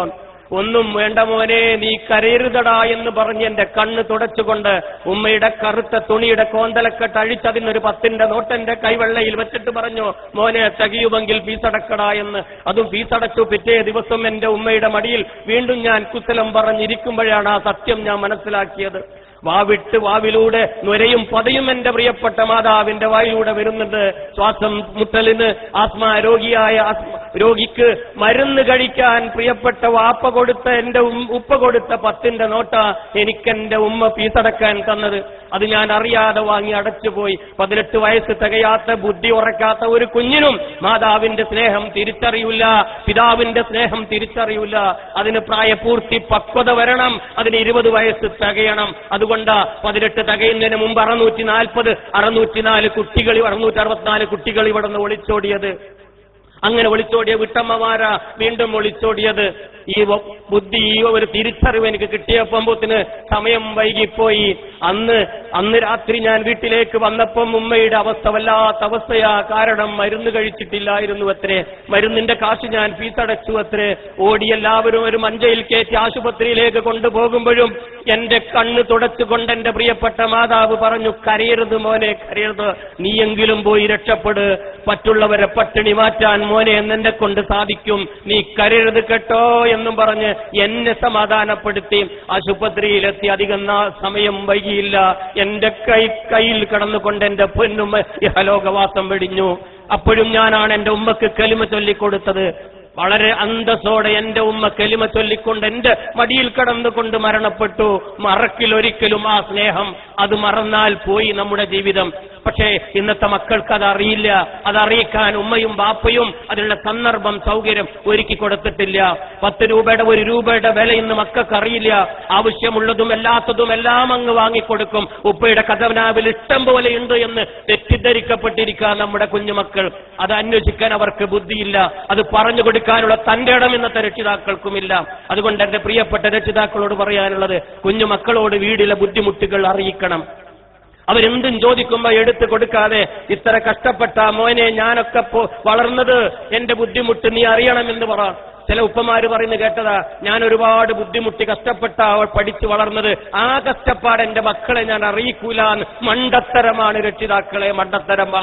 ഓപ്പോസിറ്റ് പറയി, മോനെ ഇപ്പൊ 100ഉം 50ഉം ഉണ്ട്, പക്ഷെ നിനക്കറിയില്ല ഞാൻ ഒരുപാട് ബുദ്ധിമുട്ടിയിട്ടാണ് വളർന്നത്. അതുകൊണ്ട് നീയും ആ ബുദ്ധിമുട്ട് അനുഭവിക്കടാ എന്ന് പറയാൻ മടിക്കരുത്. ഈ ഒരു തിരിച്ചറിവാണ് പുനരക്ഷിതാക്കളെ നമുക്ക് വേണ്ടത്. അതില്ലാത്തത് കൊണ്ടാണ് ഇന്നത്തെ ഈ ജനറേഷൻ മക്കൾ കാമുകന്റെ കൂടെ സുഖങ്ങൾ അന്വേഷിച്ചുകൊണ്ട്, ആർഭാടങ്ങൾ അന്വേഷിച്ചുകൊണ്ട് ഒന്നും ചിന്തിക്കാതെ ഒളിച്ചോടിക്കൊണ്ടിരിക്കുന്നത്. അതിന്റെയൊക്കെ ഉത്തരവാദിത്തം നിങ്ങൾക്കും രക്ഷിതാക്കളായ എനിക്കും നിങ്ങൾക്കുമാണ് എന്ന കാര്യത്തിൽ ഒരു സംശയവും വേണ്ട. അതൊക്കെ എല്ലാവർക്കും അറിയണ കാര്യമാണ്. പക്ഷേ നമ്മൾ ഈ കുഞ്ഞുങ്ങളെ ഈ സ്നേഹിക്കുക എന്നൊക്കെ പറഞ്ഞിപ്പോ എന്താ ചെയ്തുകൊണ്ടിരിക്കണമെന്ന് അറിയുങ്ങള്, അവരെ ഇഷ്ടപ്പെട്ടുകൊണ്ടിരിക്കുക. എന്താ ഈ സ്നേഹവും ഇഷ്ടം എന്നുള്ളത് ഉമ്മമാർക്കൊക്കെ ഒരു സംശയം ഉണ്ടാവും. മൂത്ത കുട്ടിയെ നല്ലോണം ഇഷ്ടം, നല്ലോ പഠിക്കുന്ന കുട്ടിയാ. ഇളയ മോനെ അത്ര ഇഷ്ടമല്ല, കാരണം അത്ര പഠിക്കൂല. ഭാര്യ ഭർത്താവിനെ നന്നായി ഇഷ്ടപ്പെടുന്നു. 40,000 രൂപ ശമ്പളമാ, ഒരു ദിവസം ശമ്പളം അങ്ങ് കുറഞ്ഞു, 10,000 ഇഷ്ടമങ്ങ് പോയി. ഞാൻ എന്റെ ഭാര്യയെ ഒരുപാട് ഇഷ്ടപ്പെടുന്നു, കാരണം അവൾ വെളുത്ത സുന്ദരിയാ. ഒരു ദിവസം പാവം ഗ്യാസ് സിലിണ്ടർ പൊട്ടിത്തെറിച്ച് പാചകം ചെയ്തപ്പോഴേ പൊട്ടിത്തെറിച്ച് മേലാകെ കരിവാളിച്ചു പോയി, എന്റെ ആസാദനം പോയി. കാരണം അതിന് ഇഷ്ടം എന്നാ പറയാ. ഇപ്പൊ ക്ലിയർ ആയിട്ടുണ്ടാവല്ലോ, നാടൻ മനുഷ്യന്മാർക്ക് മനസ്സിലായിട്ടുണ്ടാവും. അതിന് സ്നേഹം എന്നല്ല പറയാ. ഇഷ്ടം ഈസ് ലൈക്ക്, കണ്ടീഷൻ അപ്ലൈ. അതിനൊരു കാര്യകാരണ ബന്ധങ്ങൾ ഉണ്ടാകും. കാര്യകാരണ ബന്ധങ്ങളുടെ അടിസ്ഥാനത്തിലായിരിക്കും ഇഷ്ടപ്പെടുന്നത്. വെളുത്തവൾ സുന്ദരി, പഠിക്കുന്നവൻ മിടുക്കൻ, ആരോഗ്യമുള്ളവൻ നല്ല സ്വഭാവക്കാരൻ, അതുകൊണ്ട് ഞാൻ ഇഷ്ടപ്പെടുന്നു. പക്ഷേ ഞാൻ എന്റെ ഉമ്മയെ ഇഷ്ടപ്പെടുന്നു എന്നല്ല, ഞാൻ എന്റെ ഉമ്മയെ സ്നേഹിക്കുന്നു. എന്താ കാരണം? നോ കണ്ടീഷൻ അറ്റ് ഓൾ, ഒരു കാരണവുമില്ല. അതെന്താ അങ്ങനെ പറയുന്നത്? എന്റെ പെങ്ങള്, ഞാൻ ഒളിഞ്ഞിരുന്ന് കണ്ടതാ, എന്റെ പെങ്ങളുടെ മോനെങ്ങണ്ട് വേറോടിന്റെ ചേർത്ത് അതിന് അമ്മിഞ്ഞ പാല് കൊടുത്ത് ചിറിയൊക്കെ തുടച്ച് വൃത്തിയാക്കി ഉറങ്ങിയപ്പം ഒരു തൊട്ടിയിൽ അങ്ങ് വെച്ച് താരാട്ട് പാട്ടങ്ങനെ പാടി ഉറക്കി തിരിഞ്ഞിങ്ങനെ പോകുമ്പോ ഒന്നും കൂടി അങ്ങ് നോക്കി അതിന്റെ അകത്തേക്ക് അങ്ങ് ആ കയറിങ്ങനെ പൊന്തിച്ച് അതിന്റെ ഉള്ളിലേക്ക് അങ്ങ് നോക്കിയിട്ട് ആരും കാണുന്നില്ല എന്ന് ഉറപ്പായപ്പോ വീണ്ടും അതിനകത്തേക്ക് തലയിട്ട് കൊണ്ട് കുഞ്ഞു കുട്ടിയെ മുഖത്ത് അങ്ങ് കിസ് ചെയ്ത് ഉമ്മയുടെ പെങ്ങളുടെ കണ്ണിൽ നിന്നും കണ്ണുനീരിങ്ങ് തുടച്ചിങ്ങനെ തിരിഞ്ഞപ്പോഴാണ് എന്നെ കണ്ടത്. എന്തിനെന്റെ പെങ്ങൾ അത് ചെയ്തത്? ആ കുട്ടിന്റെ അടുത്ത് എന്തെങ്കിലും പ്രതീക്ഷിച്ചിട്ടാ? എത്ര നിരൂപിയാണെങ്കിലും പല്ലും കൊന്തറും മന്ദപ്പും മഞ്ഞപ്പാടുള്ള മന്ദബുദ്ധിയായ കുട്ടിയാണെങ്കിലും മാറോടൊക്കെ ചേർത്തുകൊണ്ട് മോനെ കരളിന്റെ കഷ്ണമേ എന്ന് പറഞ്ഞ് സ്വന്തം മാതാവ് മക്കളെ സ്നേഹിക്കുന്നു. നോ ലൈക്ക് ഇഷ്ടം എന്നല്ല പറയാ, കണ്ടീഷൻ ഒന്നുമില്ല, അതിന്റെ പേരാ സ്നേഹം. പക്ഷേ പ്രായമായപ്പോ പോയി. 5 വയസ്സായപ്പോൾ കഴിഞ്ഞു, 6 കഴിഞ്ഞു, 7 അപ്പ കഴിഞ്ഞു, 10 പിന്നെ പറയേ വേണ്ട, മാറ്റണം. 3 4 പഠിക്കുന്ന ഒരു കുട്ടി തന്റെ ബാഗുമായി ആ ഭാരിച്ച ചുമടുമായി ബസ്സിറങ്ങിങ്ങനെ വരുന്ന നേരത്ത് ഉമ്മ എന്താ ചെയ്യേണ്ടത്? ഉമ്മ നേരെ അടുക്കളയിൽ പോവുക. അതിനു മുമ്പ് ആ ഭാരിച്ച ഭാണ്ഡമെടുത്തങ്ങ് അടിച്ചു വെച്ചിട്ട് പറയ, മോളെ നിനക്ക് ക്ഷീണം കാണും, കുടിക്കടി ഇന്ന 1 ഗ്ലാസ് വെള്ളം എന്ന് പറഞ്ഞ് അടുക്കളയിൽ പോയി പച്ചവെള്ളം എടുത്ത് കുഞ്ഞുമോന്റെ കൈകളിൽ വെച്ചു കൊടുക്കുക. അവൾ ചോദിക്കാതെ കിട്ടിയ വെള്ളം കണ്ടപ്പം അവളുടെ കൈകൾ ഇങ്ങനെ വറക്കും. ഇതുവരെ അന്വേഷിച്ചിട്ട് കിട്ടാത്ത, ചോദിക്കാതെ കിട്ടിയ 1 ഗ്ലാസ് വെള്ളത്തിന്റെ വിലയറിഞ്ഞ കുഞ്ഞുമോളെ കണ്ണിലേക്ക് നോക്ക് നിങ്ങൾ. കണ്ണിൽ നിന്നും വെള്ളം ഇങ്ങനെ ചാലിട്ടൊഴുകും. അതിന്റെ പേരാണ് സ്നേഹം. അത് അളക്കാൻ കഴിയൂല. അതിന് വേറെ ഒന്നും ഒരു സാധനമില്ല, എനിക്കിനി വേറെ പറയാനില്ല. അപ്പൊ എന്താ സ്നേഹം, എന്താ ഇഷ്ടം എന്ന് മനസ്സിലാക്കാൻ അത് പറഞ്ഞത്.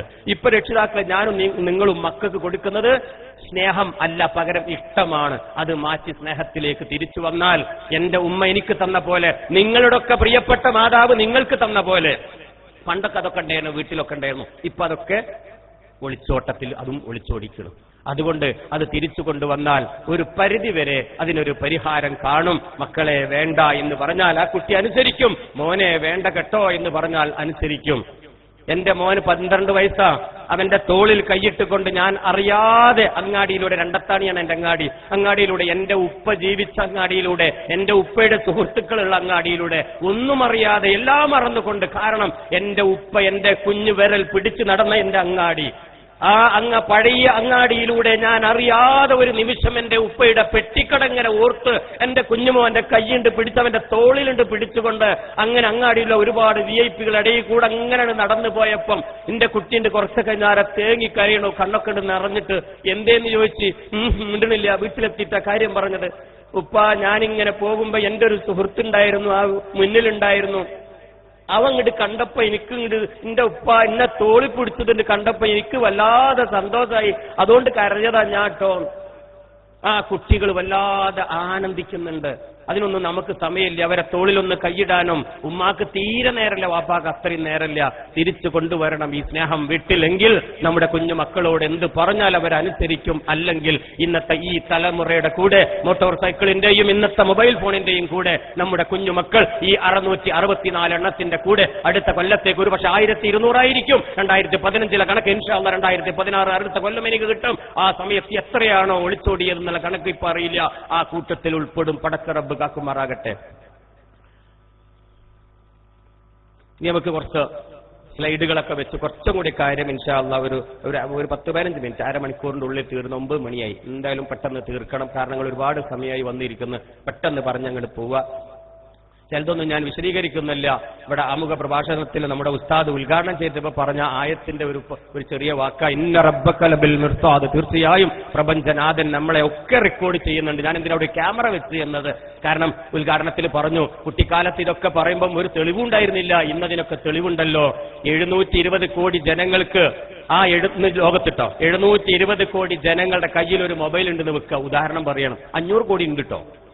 മൊബൈൽ ഫോൺ അങ്ങോട്ട് കൊടുക്കുക. അവരൊക്കെ അങ്ങോട്ട് വിളിക്കന്നെ, പലയിടത്തും പല ഭാഗത്തേക്കും അങ്ങോട്ട് വിളിക്കന്നെ, വിളിച്ച് ചിലവര് ഫോൺ ചെയ്തിട്ട്, ചിലവര് ഇന്റർനെറ്റ്, ചിലവര് ഫേസ്ബുക്ക്, ചിലവര് അങ്ങോട്ടാക്കി ബേസ് അങ്ങ് വീഡിയോ കണ്ട്, സിനിമ കണ്ട്, ക്യാമറ എടുത്ത് എന്താ അങ്ങ് ചെയ്യന്നെ കേട്ടോ. ഒരു മാസം, ഒരു ഉദാഹരണം പറയാം, 30 ദിവസം അങ്ങ് എല്ലാം പോസ്റ്റ് പെയ്ഡ് കണക്ഷനായി ബില്ല് വരുന്ന മോഡൽ കണക്ഷൻ, അങ്ങനെ 2 കണക്ഷൻ ഉണ്ടല്ലോ. ഇപ്പോൾ ഉദാഹരണം പറയാം, മുഴുവൻ ഇങ്ങനത്തെ കണക്ഷൻ ആയിക്കോട്ടെ, പ്രീപെയ്ഡ് അല്ല, ബില്ല് വരുന്ന കണക്ഷൻ.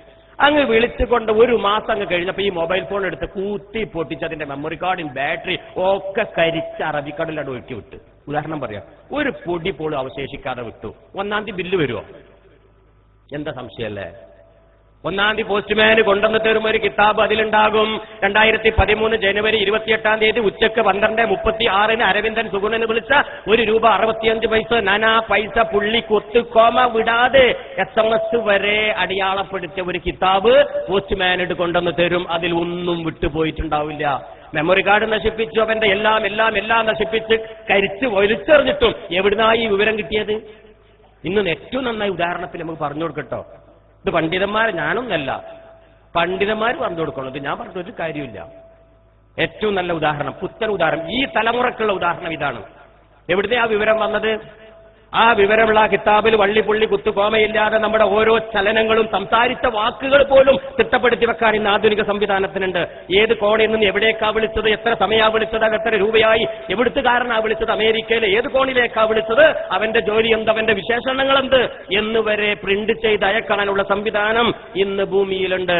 ആ കിതാബ് വാങ്ങാതെ ഇരുന്നാൽ, ആ പൈസ അടക്കാതിരുന്നാൽ പടച്ചോൻ തീയിലിടും. അല്ല, പോലീസ് പിടിച്ചു കൊണ്ടുപോയി അറസ്റ്റ് ചെയ്തും ജയിലിലടക്കും. ബില്ലടച്ചില്ലെങ്കിൽ അങ്ങനെയല്ലേ?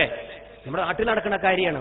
വളരെ ഈസിയായി നമുക്ക് ഈ കാര്യങ്ങൾ ബന്ധിപ്പിച്ചു കൊടുക്കാം. ഇതുപോലത്തെ പുത്തൻ ഉദാഹരണങ്ങൾ പറഞ്ഞിട്ട് വേണം ഇന്നത്തെ ഈ തലമുറക്ക് ഒരു ബുദ്ധി വെക്കൂ, അല്ലെങ്കിൽ അവർ ആ പഴഞ്ചനായിട്ട് നിൽക്കും. ഒരു സെന്റെ വീട്ടിൽ നിന്ന് ഞാൻ പറഞ്ഞതാ, മുറ്റത്തെ മുല്ലക്ക് മണമില്ല മോനെന്തോ പറഞ്ഞ എന്നോട്. ഉടനെ ഞാൻ പറഞ്ഞു, മുറ്റത്തെ മുല്ലക്ക് മണമില്ല. ഉടനെ തന്നെ മോൻ മറുപടി പറയാ, നല്ലൊരു സ്പ്രേ വാങ്ങേണ്ട, അടിച്ചുടപ്പാണ്. എന്തെത്താ പറയാ അല്ലേ?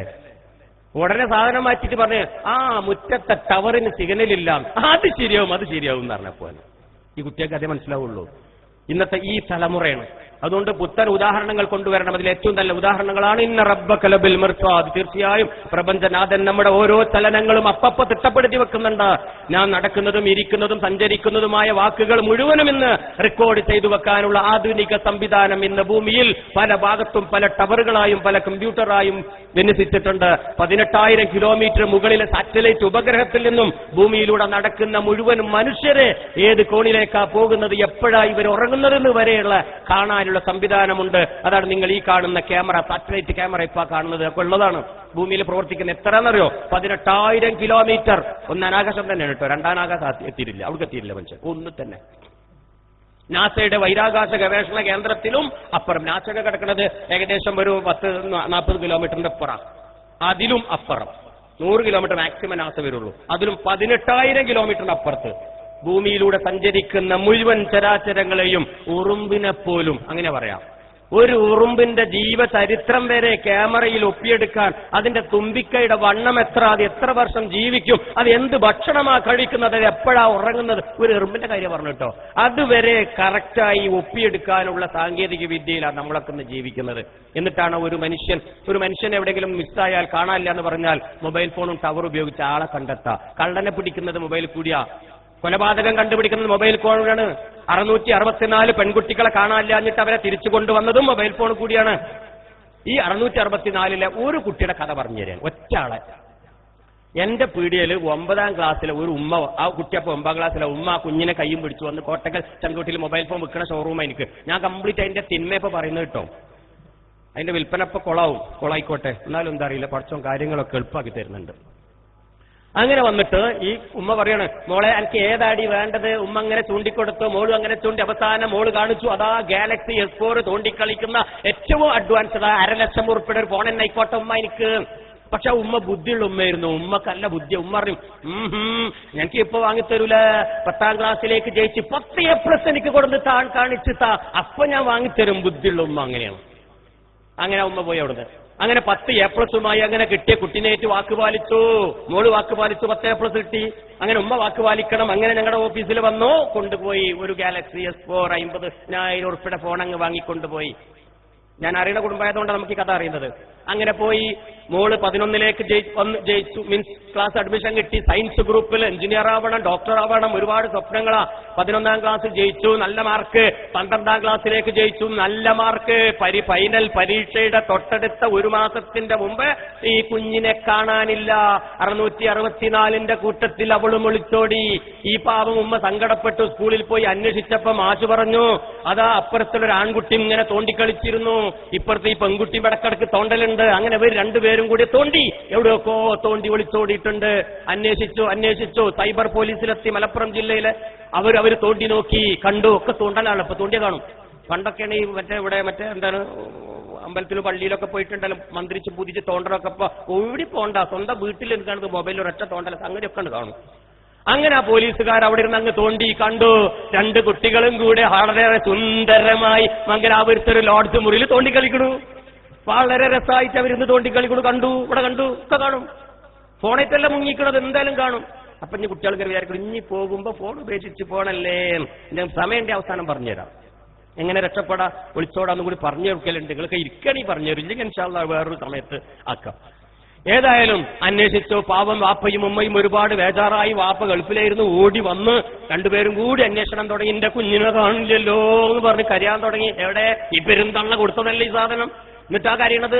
അങ്ങനായി അവസാനം അതാ സ്വന്തം പിതാവിന്റെ മൊബൈൽ ഫോണിലേക്ക് കുഞ്ഞുമോളുടെ ഒരു മെസ്സേജ്, വാട്സപ്പ് മെസ്സേജ്. അറിയാലോ വാട്സപ്പ് എന്താ ഞാൻ പറയണ്ടല്ലോ.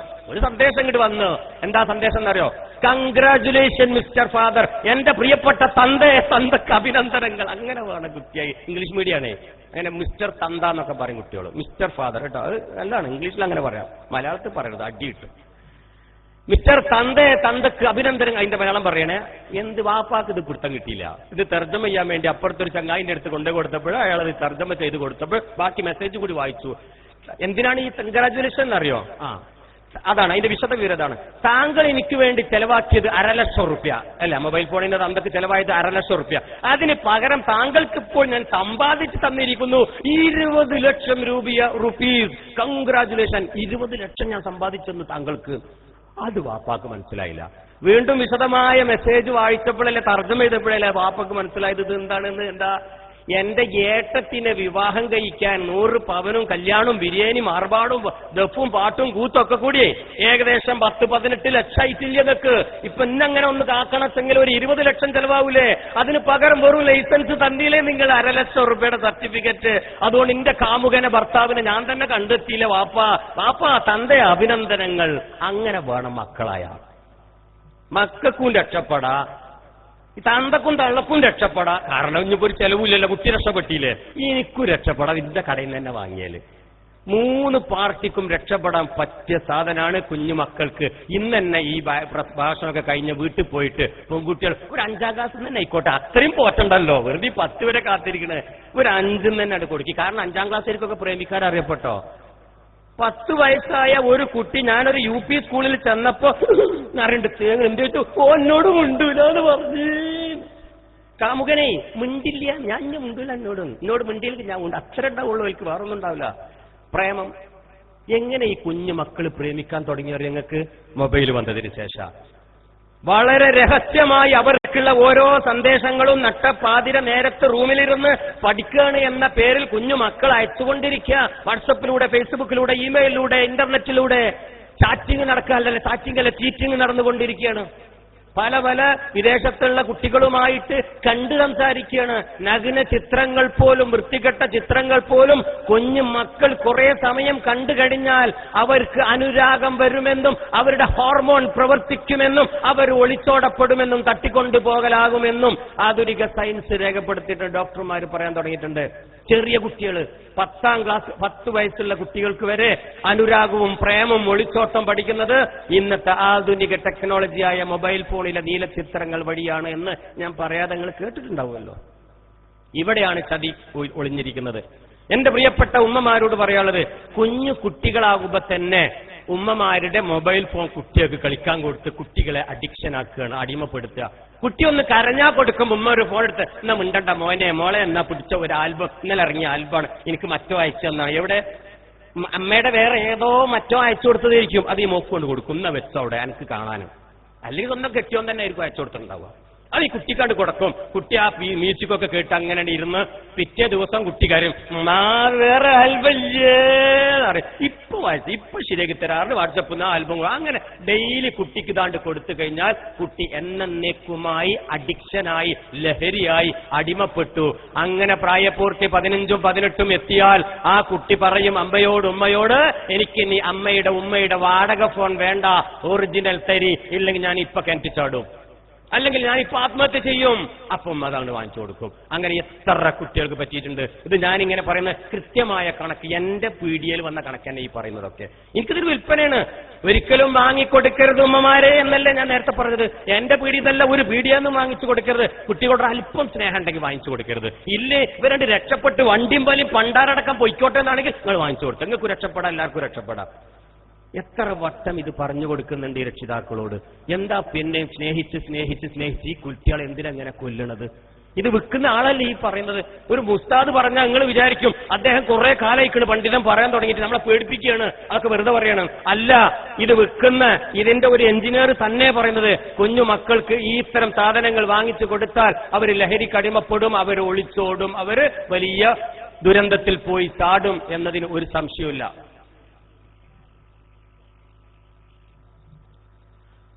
അതുപോലെ ഫോൺ കൂടിയൊക്കെ സംസാരിക്കുമ്പോൾ വരെ സൂക്ഷിക്കണം കേട്ടോ. ഒക്കെ റെക്കോർഡ് ചെയ്യുന്നുണ്ട്, എല്ലാം തെളിവാണ്. ഇവിടെ ഓരോ ചലനവും റെക്കോർഡ് ചെയ്യുന്നുണ്ട്. ടവറിന്റെ കീഴിൽ ഒരു ഫോണിൽ നിങ്ങൾ സ്വകാര്യമായി പറയുമ്പോൾ സൂക്ഷിക്കുക, അതൊക്കെ ടാപ്പ് ചെയ്യുന്നുണ്ട്. ഇവിടെ പരിസരത്ത് ഒരു ടവർ, അതുപോലെ ഞങ്ങളെ കാണുന്ന മാറ്റം ഒരു കുന്ത്രാണ്ടം ഇവിടെ ഉണ്ടാവും, അതിന്റെ കീഴിൽ 1000 ആൾക്കാരുണ്ടാവും. അങ്ങനെ വല്ല ഒരു കണക്കാട്ടോ.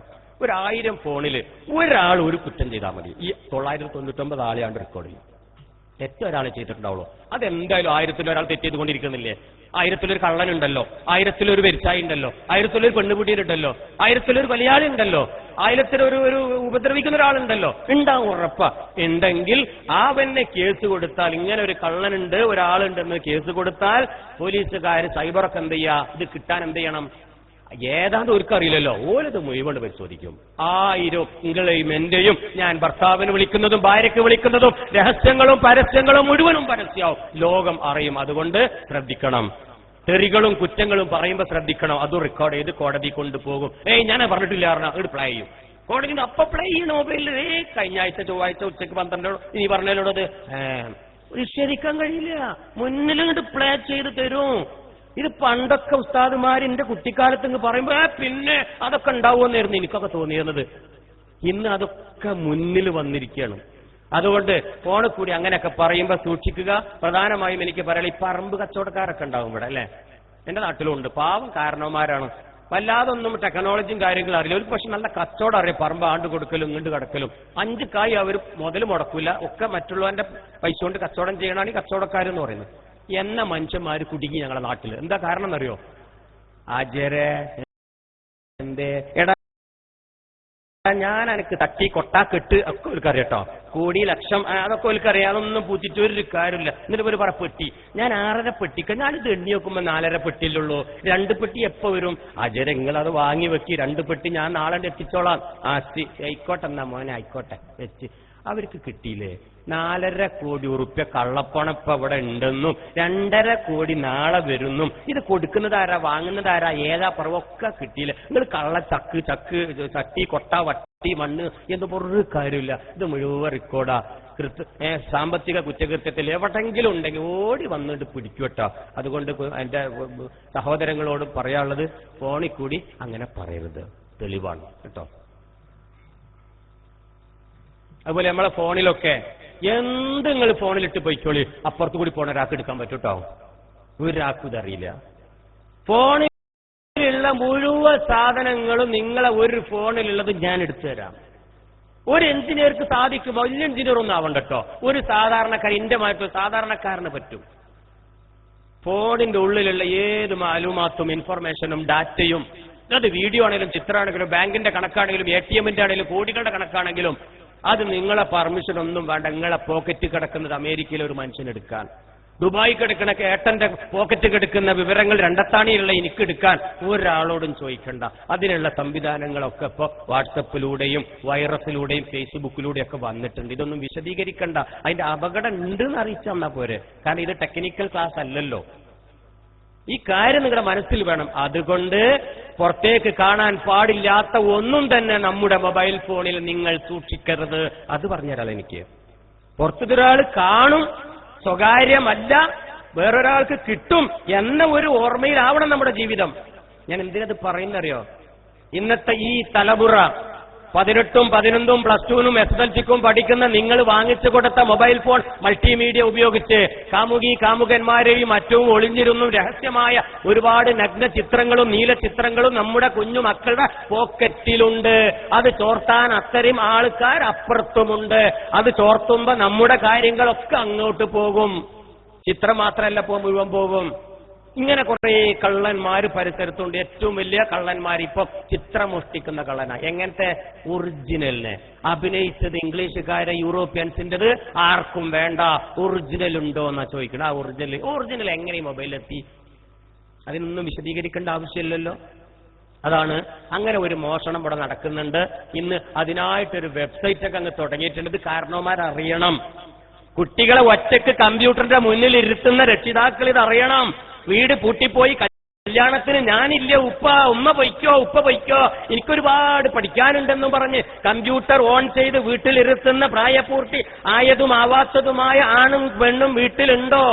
അവര് www.reality ഷോയിലേക്ക് അങ്ങ് കയറും. നിങ്ങൾ വരുന്നവരെ അവർ റിയാലിറ്റിയിലാണ്. ഇത് ആർക്കറിയല്ലേ? ഒരു വാപ്പ് പറഞ്ഞ, എന്റെ വീട്ടില് കമ്പ്യൂട്ടർ വെച്ചുകൊടുത്തിട്ടില്ല, എന്റെ വീട്ടിൽ TV ഇല്ല, എന്റെ വീട്ടിൽ കേബിൾ ഇല്ല, എന്റെ വീട്ടിൽ ചാനലില്ല, എന്റെ വീട്ടിൽ മ്യൂസിക് പോലുമില്ല. അങ്ങനെ എന്റെ കുഞ്ഞു മക്കളെ ഞാൻ വളർത്തി വലുതാക്കിയത് ഞാൻ പള്ളി കമ്മിറ്റിയുടെ പ്രസിഡന്റ് ഒക്കെയാണ്. അങ്ങനെ തന്നെ വളർത്തിയത്. എന്നാലോ ഈ പറഞ്ഞ എല്ലാ കുന്തം കുഞ്ഞുമോളെ പോക്കറ്റ് കിട്ടുകൊടുത്തേക്കണം. വീട്ടിലില്ല, ഓളെ പോക്കറ്റിലാണ്. ഓളെപ്പോഴും ഇരുന്ന് കാണുന്നു. അത് ഈ തന്തക്കറിയില്ല. ഇതിൽ TV ഉണ്ട്, ഇതിൽ അനാവശ്യമുണ്ട്, ഇതിൽ ഇന്റർനെറ്റ് ഉണ്ട്, ഇതിൽ നീലുണ്ട്, ചോപ്പുണ്ട്, മഞ്ഞയുണ്ട്, ഇതിലെല്ലാ കുരുത്തക്കേടുണ്ട്. ലോകത്തുള്ള ഒരുപാട് ആണായിട്ട് തുണിയും കുപ്പായില്ലാതെ അവൾ കണ്ട് തുള്ളിച്ചാടുകയാണെന്നുള്ളത് ഈ ആ പെണ്ണിന് പറയില്ല, ആൺകുട്ടിക്ക് അറിയില്ല, വാപ്പാക്കും അറിയില്ല. വാപ്പാന്റെ വിചാരം അതൊന്നുമില്ല എന്നാ. പ്ലീസ്, ഞാൻ ഗ്രാമത്തിൽ ഇങ്ങനെ പച്ചക്ക് പറയുന്നത്, സാധാരണക്കാരായ ആൾക്കാർ അങ്ങനെ തെറ്റിദ്ധരിച്ചിട്ടുണ്ടെങ്കിൽ തിരുത്താൻ വേണ്ടിയിട്ട് എന്നെ നിങ്ങൾ കുറ്റപ്പെടുത്തരുത് കേട്ടോ. അതുകൊണ്ട് ഇനി കുട്ടികൾക്കത് വേണോ വേണ്ടേ ഒന്നും കൂടി ചിന്തിച്ചോളി. വേറൊന്ന്, ഇങ്ങനത്തെ നല്ല ചിത്രങ്ങളൊക്കെ ആയാലും കേട്ടോ, പുറത്ത് കാണാൻ രസമുള്ള ഐറ്റംസ് 1 മിനിറ്റിൽ 1 കോടി കോപ്പികളായി പ്രചരിക്കും. ഇപ്പൊ എനിക്കൊന്നിന് കിട്ടിയാൽ, ഞാന് ഒന്നിന് ഞെക്കിയാൽ, എന്റെ ഒരു കുഞ്ഞു വിരലുകൊണ്ട് ഒന്നിന് ഞെക്കിയാൽ മതി, 1 കോടി ആളുടെ മുഖത്തേക്ക് അത് അങ്ങോട്ട് പോകും. അപ്പോഴാണ് ഞാൻ ഓർക്കുന്നത്, എന്റെ 3ാം ക്ലാസ്സിലെ മദ്രസയിൽ എന്റെ ഉസ്താദ് എനിക്ക് ചൊല്ലിത്തന്നു. എന്ത്? ഒരാളെപ്പറ്റി ഉള്ളതോ ഇല്ലാത്തതോ അവന് ഇഷ്ടമില്ലാത്തത് പറയലാണ് ഗീബത്ത്, പരദൂഷണം എന്ന്. അത് വൻ പാപമാണ്, വ്യഭിചാരത്തെക്കാൾ കുറ്റമാണെന്നും അത് ആ വ്യക്തിയോട് മാപ്പ് അപേക്ഷിച്ചല്ലാതെ പടത്തവും പുറത്തു തരൂല എന്നും പറഞ്ഞതായിട്ട് ഓർമ്മയുണ്ടെങ്കിലും കേട്ടിട്ടുണ്ടോ? അതാണ് ഹജ്ജിന് മുമ്പൊക്കെ നമ്മളങ്ങനെയൊക്കെ പുറത്തു തരണിട്ടോ പറഞ്ഞു പോണത്. എന്നാ ഈ പാപം മൊബൈൽ ഫോൺ കിട്ടാലാ? അവിടെ ഒരു തെറ്റ് ചെയ്തവൻ മലക്ക് നമ്മളെ തോളിൽ എഴുതി വെച്ചു, ഇതാ ഇവൻ ഒരു തെറ്റ് ചെയ്തവൻ എന്ന്. ഈ ഒരു തെറ്റ് മൊബൈൽ ഫോണിലിട്ടാലോ, വാട്സപ്പിലിട്ടാലോ, ഇന്റർനെറ്റിലിട്ടാലോ 1 കോടി. നമ്മളെ മലക്കിന് പണി കൂടി. 1 ചെയ്താൽ 1 കോടി എന്ന് എഴുതിയേക്കണം. അതിന് കമ്പ്യൂട്ടർ കോഴ്സിനൊന്നും മലക്കിഞ്ഞ് പോകണ്ട, അയാൾക്ക് കണക്കൊക്കെ അറിയാം. അപ്പൊ മൊബൈൽ ഫോണിലൂടെ വാട്സപ്പിലൂടെ നമുക്ക് പെട്ടെന്ന് നരകത്തിൽ പോകാം, വാട്സപ്പിലൂടെ മൊബൈൽ ഫോണിലൂടെ പെട്ടെന്ന് സ്വർഗത്തിലും പോകാം. ഈ പുതിയ പത്തുവകൾ വരുന്നല്ലേ. ഇത് ഇനി വേറെ പഠിക്കേണ്ടവരാവശ്യമില്ലല്ലോ. എന്താ ഇന്ന് നമ്മളത് ശ്രദ്ധിക്കാത്തത്? ഓരോ മൊബൈൽ ഫോൺ എടുത്തു നോക്കി ഇതുപോലത്തെ വൃത്തികേട് കുറേയുണ്ട്. എന്നാൽ ആ ഇട്ട സാധനം നിങ്ങൾക്ക് പിന്നെ തിരിച്ചു പിടിക്കാൻ കഴിയില്ല, അതൊന്നും മായ്ക്കാൻ പറ്റൂല. ടിവിയിലൂടെ വന്നതാണെങ്കിൽ നിങ്ങൾക്ക് വീണ്ടും പറയാം അത് അബദ്ധം പറ്റിപ്പോയതാണ്, മക്കളെ തിരുത്തിയേക്ക് പറഞ്ഞ കുറച്ച് ആൾക്കാരെ കേൾക്കും. ഇവിടെ 1 കോടി ആളുകളുടെ മുന്നിലേക്ക് അങ്ങ് പോയി. ഒരു വാക്ക് പറഞ്ഞാൽ ആ മനുഷ്യനെ പോയി മാപ്പ് ചോദിക്കാം. 1 കോടി ലോകത്തേക്ക് എവിടേക്കെങ്ങൾ പോയിട്ട് നമ്മൾ പോയി മാപ്പ് ചോദിക്കുക? ഒന്ന് ആലോചിച്ച് നോക്കി. ഞാൻ എന്റെ മനസ്സിൽ നിന്ന് ആലോചിച്ച കുറെ കാര്യങ്ങളാണ്. 1 കോടി പാപങ്ങളാണ് 1 മിനിറ്റ് കൊണ്ട്. അതാണ് ഞാൻ പണ്ഡിതന്മാർ പറഞ്ഞ് ആ ബസ്സിൽ വെച്ച് ജാരിയായ സദഖ എന്ന് പറഞ്ഞാൽ എന്റെ അടുത്ത് ഇതാ പറയാനുള്ളത്, വാട്സപ്പിൽ ഇടുക.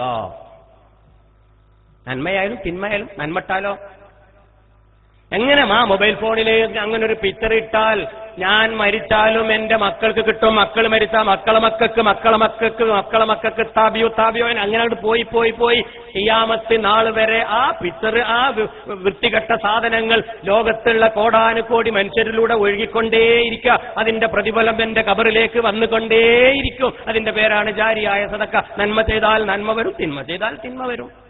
പറയേണ്ട ആവശ്യമില്ലല്ലോ. ഏറ്റവും നല്ല ഉദാഹരണമാണിത്. ഒരു വഴി വെട്ടിക്കൊടുക്കുക, വെള്ളം കുടിക്കാൻ ഒരു കിണർ കളച്ചു കൊടുക്കുക എന്നൊക്കെ പറഞ്ഞേക്കാളും ഏറ്റവും നല്ല ഉദാഹരണം വാട്സപ്പിൽ ഇടുക എന്ന് പറഞ്ഞു കൊടുക്കി, ഇന്റർനെറ്റിൽ ഇടുക എന്ന് പറഞ്ഞു കൊടുക്കി. ഇനി സാധനം മാറ്റണം കേട്ടോ. അതാണ് ഏറ്റവും വലിയ ഉദാഹരണമാണ് പറയുന്നത്. എന്നാൽ അടുത്ത ഈ ഗ്രാമത്തിൽ സംഭവിച്ചത് കൂടി അങ്ങ് പറഞ്ഞാൽ, ഓരോ സംഭവം പറയുമ്പോഴാണ് ആ കഥയും കൂടി അങ്ങ് ഓർക്കതിന് വേണ്ടിയിട്ടാണ്. എപ്പോഴൊപ്പം നിർത്തണമെങ്കിൽ ഇപ്പൊ നിർത്തങ്ങൾ പറഞ്ഞോളിട്ടോ. അപ്പൊ ഞാൻ പറഞ്ഞ മാതിരി 9:25 ആയി. പറഞ്ഞ 30 നിർത്തേണ്ടതാണ്. 5 മിനിറ്റുള്ളൂ എനിക്ക് സമയം. ഞാൻ മനസ്സിൽ കുറച്ചപ്പോ സമയം. എന്നോട് ആരും ഒന്നും പറഞ്ഞില്ല. ഒരു 10 കൂടി പോവല്ലേ നിങ്ങളെ താല്പര്യം. കാരണം വീട്ടിൽ പോണേ 10 വരെ പോകണമെന്നാ കാരണം അവർ പറഞ്ഞു. എപ്പോ പറഞ്ഞു ഞാൻ നിർത്തിക്കോളാം കേട്ടോ. എനിക്ക് അങ്ങനെ പ്രത്യേകിച്ച് സമയവും കണക്കും ഒന്നുമില്ല. ഒറ്റ ആളെ മുമ്പിൽ ക്ലാസ് എടുത്ത ആളാണ് ഞാൻ. ഒരാളിന്റെ മുമ്പിൽ ഇരിക്കുന്നത്. അത് സൗണ്ട് ഓപ്പറേറ്റർ ആയിരുന്നു. ബാക്കിയൊക്കെ പോയി. അപ്പൊ അത് പ്രശ്നമൊന്നുമില്ല എനിക്ക്. കാരണം എന്റെ നെയ്യത്ത് 1000 ആയിരുന്നു. അതിന്റെ കൂലി പഠിച്ചോന്ന് വെച്ചാൽ രണ്ടത്താണിന്ന് 55 കിലോമീറ്റർ കാർ ഓടിച്ചാ വരുന്നത്. എന്തായാലും അതിനുള്ള പ്രതിഫലം പടച്ച റബ്ബ് തരും. എന്റെ ഉപ്പയുടെ വലിയൊരു സ്വപ്നമായിരുന്നു. ഒരു തലീക്കെട്ടും ഒരു തൊപ്പിയും ധരിച്ച് എന്നെയും ഒരു പള്ളി ദർസിൽ ഏൽപ്പിച്ചു. പക്ഷെ 4 ദിവസമേ ഉസ്താദിന്റെ മുന്നിൽ ഇരുന്നുള്ളൂ. ഞാൻ പടച്ചോന്നെ വേറെന്തോ കണ്ടിട്ടുണ്ടാകും. ഞാൻ എന്റെ കൈറ് പറയണം. അതുകൊണ്ടായിരിക്കാം ഞാൻ ഇന്നിവിടെ വന്ന് നിൽക്കുന്നത്. അതുകൊണ്ട് എന്റെ പ്രിയപ്പെട്ട ഉപ്പാക്ക് വലിയ ഒരു ആലിമാക്കണം, ഒരു ഉസ്താദാക്കണം എന്നുള്ള വലിയ ആഗ്രഹം ഉണ്ടായിരുന്നു. പക്ഷെ അത് ഈ കോലത്തിലാണ് പറയുന്നത് മാത്രം. അൽഹംദുലില്ലാഹ് എന്റെ ഉപ്പ സന്തോഷിച്ചിരിക്കുന്നുണ്ടാവും. ഇപ്പോ ഖബറിൽ കടന്നിട്ട് അവിടുന്ന് പൊട്ടിച്ചിരിക്കുന്നുണ്ടാവും. ഇതിന്റെ പ്രതിഫലം പടച്ച റബ്ബ് എന്റെ ഉപ്പാന്റെ ഖബറിലേക്ക് എത്തിച്ചു കൊടുക്കട്ടെ. അതല്ലേ നമുക്കിനി ബാക്കിയുള്ളൂ. ഉമ്മാക്കും ബാപ്പാക്കും ചെയ്യാൻ അത്രയല്ലേ ഉണ്ടാവുള്ളൂ.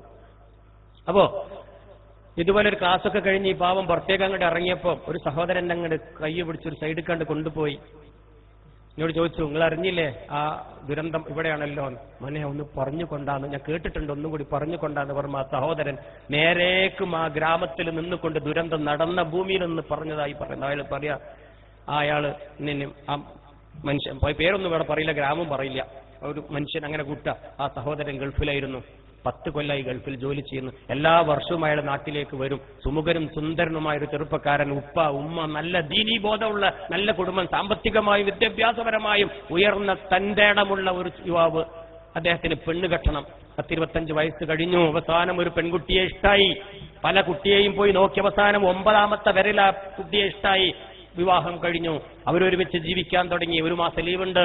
അവരിങ്ങനെ പോകുന്നതും വരുന്നതും കണ്ടപ്പോൾ അയൽവാസികൾ പറയാൻ തുടങ്ങി, എന്തൊരു ചാർച്ച, എന്തൊരു ജോഡി, ആ ഉപ്പയുടെ ഭാഗ്യം, ആ ഉമ്മയുടെ ഭാഗ്യം തന്നെ. ദീനിയായ കുട്ടി, അന്തസ്സും മര്യാദക്കും ജീവിക്കുന്ന നല്ലൊരു കുടുംബം, ഒരു റോൾ മോഡൽ എന്നൊക്കെ പറഞ്ഞിരുന്നത്. പക്ഷേ 30 ദിവസം അവർ ഒരുമിച്ച് ജീവിച്ചു. അങ്ങനെ വരൻ സഹോദരൻ ഗൾഫിലേക്ക് പോകുന്ന സമയത്ത് ഭാര്യയോട് പറഞ്ഞു, എന്നെ നിനക്ക് കാണണമെങ്കിൽ നമുക്കിനി ഒരുമിച്ച് കാണാൻ മറ്റു മാർഗങ്ങളൊന്നുമില്ല. തുറക്ക് എന്റെ മൊബൈൽ ഫോൺ. തുറന്നു. 2 പേരെ മൊബൈൽ ഫോണും തുറന്നു പിടിച്ചു. പലതും അവർ കാണിച്ചു. പല ചിത്രങ്ങളും അദ്ദേഹം പകർത്തി. അതുമായി പോയി നേരെ ഗൾഫിലേക്ക്. എന്തിന്? അവിടെ നിന്ന് കാണാൻ, എപ്പോഴെങ്കിലും തോന്നുമ്പോ ഒന്ന് നോക്കാൻ. കുപ്പായം തുണിമുള്ളതും ഇല്ലാത്തതുമായ പല ചിത്രങ്ങളും അവരങ്ങ് പകർത്തി വിദേശത്തേക്ക് അങ്ങ് കൊണ്ടുപോയി നിൽക്കുന്ന സമയത്ത് അതാ തന്റെ സുഹൃത്തുക്കൾ ആ വീട്ടിലേക്ക്, ആ റൂമിലേക്ക് കയറി വരിക. എന്നിട്ട് ചോദിച്ചു, എവിടെ നിന്റെ ഭാര്യ കൊടുത്തുവിട്ട സമ്മാനം? എവിടെ ലൗഡി, എവിടെ ജിലേബി, എവിടെ കല്യാണ പാർട്ടി? എനിക്ക് കിട്ടിയിട്ടില്ല മോനെ. എടാ ആ പെട്ടിയിലുണ്ട്, എല്ലാം ഞാൻ തരാം, ഞാനൊന്ന് കുളിക്കട്ടെ എന്നും പറഞ്ഞ് ആ സഹോദരങ്ങൾ ആ സിറ്റ് ഔട്ടിൽ തന്നെ ഇരുന്ന്. ഇവൻ ബാത്റൂമിൽ കയറി കുളിച്ചുകൊണ്ടിരിക്കുമ്പോ ആ സഹോദരൻ കുളിക്കാൻ കയറുമ്പോ മൊബൈൽ ഫോൺ എവിടെ വെക്കല്? ടേബിളിൽ അവിടെ വെച്ചു. ഒരു നിമിഷ നേരത്തെ അശ്രദ്ധ ടേബിളിൽ അവിടെ വെച്ചു. തന്റെ സുഹൃത്തുക്കൾ ഓരോന്നായി അതിന്റെ മെനുവിലൂടെ കടന്നു ചെന്ന് ഓരോ ചിത്രവും കണ്ട് ഞെട്ടിത്തെരിച്ചു, പരസ്പരം അങ്ങ് ഷെയർ ചെയ്തു. പെൺകുട്ടിയെ മുഖം അവർക്ക് തിരിച്ചറിയില്ല, ഭാര്യയാണെന്നറിയില്ല. ഇവനെ മനസ്സിലായി ഏതോ പെൺകുട്ടിയാണെന്ന് തെറ്റിദ്ധരിച്ച് അവർ ആ ചിത്രങ്ങൾ അങ്ങ് ഷെയർ ചെയ്തു. നല്ല റിയാലിറ്റി ഷോ ഇതുപോലെ ഷെയർ ചെയ്താൽ 1 മിനിറ്റിനുള്ളിൽ 1 കോടി കോപ്പികളാകുമെന്ന് ഇപ്പൊ നമ്മൾ പഠിച്ചിരിക്കുകയാണ്. അതും ഇവിടെ സംഭവിച്ചു. ഒന്നും അറിയാതെ തല തുടച്ചുകൊണ്ട് സഹോദരൻ പുറത്തേക്ക് വരുന്ന സമയത്തതാ മൊബൈൽ ഫോൺ ബെല്ലടിക്കുന്നു. ഓടി വന്ന മൊബൈൽ ഫോൺ അങ്ങ് ചെവിയിൽ വെച്ച സമയത്ത് അതാ നാട്ടിൽ നിന്നും ഈ പെൺകുട്ടിയുടെ ഭാര്യയുടെ ആങ്ങള, ബ്രദർ ഇൻ ലോ, അളിയനാണ് വിളിക്കുന്നത്. അളിയാ, താൻ എന്ത് മണ്ടത്തരമാടോ ഈ ചെയ്യുന്നത്? എന്റെ കുഞ്ഞു പങ്ങളുടെ നീല ചിത്രങ്ങൾ നീ എന്താണ് ഈ ചെയ്യുന്നത്? എനിക്കൊരു സുഹൃത്താണ് ഇത് അയച്ചു തന്നത്, നിനക്ക് ഭ്രാന്താണടാ, നീ എന്താണ് വിചാരിച്ചതെന്ന് പറഞ്ഞപ്പം ഇവന്റെ സമനില തെറ്റി. ഇവൻ വാവിട്ട് കരഞ്ഞു, നാവുകൾ അടറിപ്പോയി. ഒന്നും ചലിക്കാൻ പറ്റാത്ത അവസ്ഥയിൽ നിൽക്കുമ്പം ഈ ഒപ്പമിരുന്ന സുഹൃത്തുക്കൾ ചോദിച്ചു, ആരാ വീട്ടിൽ നിന്ന് വിളിച്ചത്? ആരാ മരണപ്പെട്ടത്? സഹോദര, നീ സമാധാനപ്പെട്, നമുക്കതിന് വഴിയുണ്ടാക്കാം. ഒരു മരണ വാർത്ത കേട്ടതിനേക്കാളും സീരിയസ്. മിണ്ടാൻ പറ്റിയില്ല. അങ്ങനെ അവസാനം അങ്ങ് ഇരുന്ന് കയ്യിങ്ങനെ വറക്കായിരുന്നത്രേ. ആ സമയത്ത് അത വരുന്നു രണ്ടാമത്തെ കോൾ. പ്രിയപ്പെട്ട ഉപ്പയുടെ കോളാ, ഇവന്റെ ഉപ്പയുടെ കോള്. ഉപ്പാന്റെ കോൾ അങ്ങ് ചെവിയിൽ വെച്ച് വറക്കുന്ന കൈകളോടെ ചെവിയിൽ വെച്ചപ്പം പ്രിയപ്പെട്ട പിതാവ് നാട്ടിൽ എന്ന് പറഞ്ഞത്, മോനെ, ഇന്ന് കാലത്ത് 8 മണിക്ക് നിന്റെ പ്രിയപ്പെട്ട ഭാര്യ ഇതാ ഫാനിൽ കെട്ടിത്തൂങ്ങി മരിച്ചിരിക്കുന്നു. അവളുടെ ഫോണിലേക്ക് ഏതോ ഒരു ചിത്രം വന്നുവത്രേ. നീ വന്നല്ലാതെ ഈ മയ്യത്ത് താഴെ ഇറക്കൂല എന്ന് പോലീസുകാർ പറഞ്ഞിരിക്കുന്നു. മോനെ, നിനക്ക് വരാൻ കഴിയോടാ? ഇത് കേട്ടവുടനെ ഒരു ഭ്രാന്തനെ പോലെ ആ സഹോദരൻ ആ വീട് വിട്ടൊരു ഓട്ടമാ. നാഷണൽ ഹൈവേ, അവിടുത്തെ ഗൾഫിലെ ഹൈവേ റോഡ് അങ്ങ് ക്രോസ് ചെയ്യുന്ന സമയത്ത് അത് വരുന്നു ഒരു കാറ്. ഒരു പൊട്ടലും ഒരു തലയോട്ടി ഉരുണ്ടുപോകുന്ന ശബ്ദവുമാണ് തൊട്ടടിയിരിക്കുന്ന സഹോദരങ്ങൾ കണ്ടത്. എന്താ സംഭവിച്ചതെന്ന് ആർക്കും ഒന്നും അറിയില്ല. നാട്ടിൽ ഒരു മരണം, അവിടെ ഗൾഫിൽ ഒരു മരണം. ഞാൻ ചോദിക്കട്ടെ, ഈ സഹോദരത്തിന് വിവരമില്ലാത്തത് കൊണ്ടാണോ, ബുദ്ധിയില്ലാത്തത് കൊണ്ടാണോ, ആ പെൺകുട്ടിക്ക് അറിവില്ലാത്തത് കൊണ്ട് സംഭവിച്ചതാണോ? അല്ല, ഒരു നിമിഷ നേരത്തെ അശ്രദ്ധ. അതുകൊണ്ട് എന്റെ സഹോദരിമാരോട്, എന്റെ കല്യാണം കഴിച്ച് ഈ ഇന്നത്തെ യുവതലമുറയോട് എനിക്ക് പറയാനുള്ളത്, മൊബൈൽ ഫോണിൽ കൊണ്ട് നിങ്ങൾ ഇതുപോലത്തെ ചെയ്തികൾ ചെയ്യില്ല. പടച്ച റബ്ബ് ഭൂമിയിൽ തന്നെ ശിക്ഷ തരുമെന്ന് പറഞ്ഞു കേട്ടിട്ടുണ്ട്. നാം ചെയ്യുന്നതിന്റെ പ്രതിഫലം ഒരു പക്ഷേ റബ്ബ് ഭൂമിയിൽ തന്നെ ജീവിച്ചിരിക്കുമ്പോൾ തന്നെ പരീക്ഷിക്കുമെന്ന് കേട്ടിട്ടുണ്ട്. അതായിരിക്കും ഇത്. പാവം 4-5 കൊല്ലം കഴിഞ്ഞു. ആ മാതാവും പിതാവും ഇന്നും കണ്ണീരോടെ വീട്ടിൽ കാത്തിരിക്കുക. എന്റെ പ്രിയപ്പെട്ട മകനൊരു പോറൽ പോലും ഏൽക്കരുത് നാഥാ, എന്റെ കുഞ്ഞിന്ന് വരും, നാളെ വരും. അറിയിച്ചിട്ടില്ലത്രേ, അറിയിച്ചിട്ടില്ല. ഇന്ന് വരും, നാളെ വരും എന്നും പറഞ്ഞ് സമനില തെറ്റിക്കൊണ്ട് ആ പാവം ഉപ്പയും ഉമ്മയും ഇന്ന് വീട്ടിലിരിക്കുക. അതുകൊണ്ട് ഈ ഒരു ദുരന്തം എന്റെ പ്രിയപ്പെട്ട കുടുംബ സദസ്സിൽ ഒരാൾക്കും ഉണ്ടാകരുത്. അതിനു വേണ്ടിയിട്ടായി എളിയവൻ ഇങ്ങനെ വാവിട്ട് കരഞ്ഞു പറയുന്നത്. മൊബൈൽ ഫോണിന്റെ ദുരന്തം ഇവിടം കൊണ്ട് അവസാനിക്കുന്നില്ല. നമ്മൾ എത്രയോ കേട്ടതാ, എത്രയോ ആത്മഹത്യകൾ, എത്രയോ കൊലപാതകങ്ങൾ, എത്രയോ കുഞ്ഞുങ്ങൾ ഒളിച്ചോടിക്കൊണ്ടിരിക്കുന്നു, എത്രയോ നല്ല കുടുംബങ്ങൾ തകർന്നുകൊണ്ടിരിക്കുന്നു. ഇനിയും എന്തേ ഇതിന്റെ പുറത്ത് പ്രേമിച്ച് കെട്ടിപ്പിടിച്ച് പോണോ നമുക്ക്? അതുകൊണ്ട് എന്റെ പ്രിയപ്പെട്ട സഹോദരിമാരെ, തമാശക്ക് പോലും ഭർത്താവ് പറഞ്ഞാൽ പോലും, ഭാര്യ പറഞ്ഞാൽ പോലും, തമാശക്ക് പോലും സ്വന്തം കയ്യിലുള്ള അല്ലെങ്കിൽ മറ്റു മൊബൈൽ ഫോണിലോ നമ്മുടെ കാണാൻ പാടില്ലാത്ത ചിത്രങ്ങൾ നിങ്ങൾ പകർത്തരുതേ. അങ്ങനെ പകർത്തിക്കഴിഞ്ഞാൽ സെക്കൻഡുകൾ മതി, നിങ്ങൾ പുറത്തേക്ക് കൊടുക്കണ്ട. ചുറ്റുഭാഗം കള്ളന്മാരുണ്ട്, നുഴഞ്ഞുകയറ്റക്കാരുണ്ട്, ഹാക്കേഴ്സ് എന്നാണ് ഇംഗ്ലീഷിൽ പഠിക്കുക. അത്തരം കള്ളന്മാർ അത്തരം ചിത്രത്തെ മനസ്സിലാക്കിക്കൊണ്ട് നിങ്ങളുടെ പോക്കറ്റിൽ കിടക്കുന്ന മൊബൈൽ ഫോണിൽ നിന്നും അവരത് ഊറ്റിക്കൊണ്ടുപോയി ഇന്റർനെറ്റിൽ പബ്ലിഷ് ചെയ്യും. നമ്മുടെ തലയുള്ള നമ്മുടെ പാവന്റെ ഉമ്മയുടെയും പെങ്ങന്മാരുടെയും ഫോട്ടോ ഇന്ന് ഇന്റർനെറ്റിൽ വിലസുന്നത് എത്രയോ ചെറുപ്പക്കാര് കണ്ട് ആസ്വദിച്ചു കൊണ്ടിരിക്കുക. എങ്ങനെ എത്തി അവിടെ? ഇന്ന് നമ്മളെ കാരണന്മാർക്കറിയോ അങ്ങനെ ഒരു ലോകമുണ്ടെന്ന്? ഈ ലോകത്തത് നടക്കുന്നുണ്ട്. ഇലക്ട്രോണിക് ലോകം മറക്കണ്ട. ഈ ലോകം എന്ന വെബ്സൈറ്റിലെ നീല ചിത്രങ്ങളിലൂടെ നമ്മുടെ പെങ്ങന്മാർ, ഉമ്മമാർ, അമ്മമാരുടെ തലകൾ ഓരോന്നും ഓടിക്കൊണ്ടിരിക്കുന്നുണ്ട്. യൂറോപ്പിന്റെയും അമേരിക്കയുടെയും ചിത്രങ്ങൾ നമ്മുടെ കുഞ്ഞുമക്കൾക്ക് വേണ്ടത്രേ. പകരം ഇന്നത്തെ ഗ്രാമത്തിലെ നാടൻ പെണ്ണുങ്ങളുടെ, നാടൻ ആണുങ്ങളുടെ, സ്ത്രീകളുടെ നഗ്ന ചിത്രം മതിയെന്ന് 10ാം ക്ലാസ്സുകാരനും 9ാം ക്ലാസ്സുകാരിയും ഉറക്കെ പറയാൻ തുടങ്ങിയ സമയ ഇതൊക്കെ. എന്നിട്ടും നമ്മൾ കണ്ടില്ല കേട്ടില്ല എന്ന് വെക്കുക. ഇങ്ങനെ പോയാൽ നമ്മുടെ ലോകത്തിന്റെ ദുരന്തം എവിടേക്കാ പോകുക ഒന്ന് ചിന്തിച്ചു നോക്കുക. അതൊക്കെ ചിന്തിച്ചത് കൊണ്ടാ ഒരു നിമിഷമെങ്കിലും ഞാൻ എന്റെ കുറച്ച് സമയം ഇതിനു വേണ്ടി ചെലവാക്കുന്നത്. അതുകൊണ്ട് എന്റെ സ്ഥാപനത്തിന് ഒരു റിപ്പയർ പോലും ഏൽക്കുന്നില്ല. എനിക്കിതിന്റെ കച്ചവടമാ പണി, ഇതെനിക്ക് എന്റെ റിപ്പയറാ പണി. ഒരുപാട് ആയിരക്കണക്കിന് ആളുകൾ ഇന്ന് റിപ്പയർ ചെയ്യുക. ആ റിപ്പയർ ചെയ്യുന്ന നല്ല മനസ്സിന്റെ ഉടമകളാ എനിക്കിതൊക്കെ പറഞ്ഞു തരുന്നത്. ഇന്നലെ കിട്ടിയ ചിത്രം, മിനിഞ്ഞാന്ന് കിട്ടിയ ചിത്രം, അതോടൊപ്പം ഇപ്പോഴാ വേറൊരു വണ്ടിയും വലിയ വന്നിട്ടുണ്ട്, പറഞ്ഞുതരാം.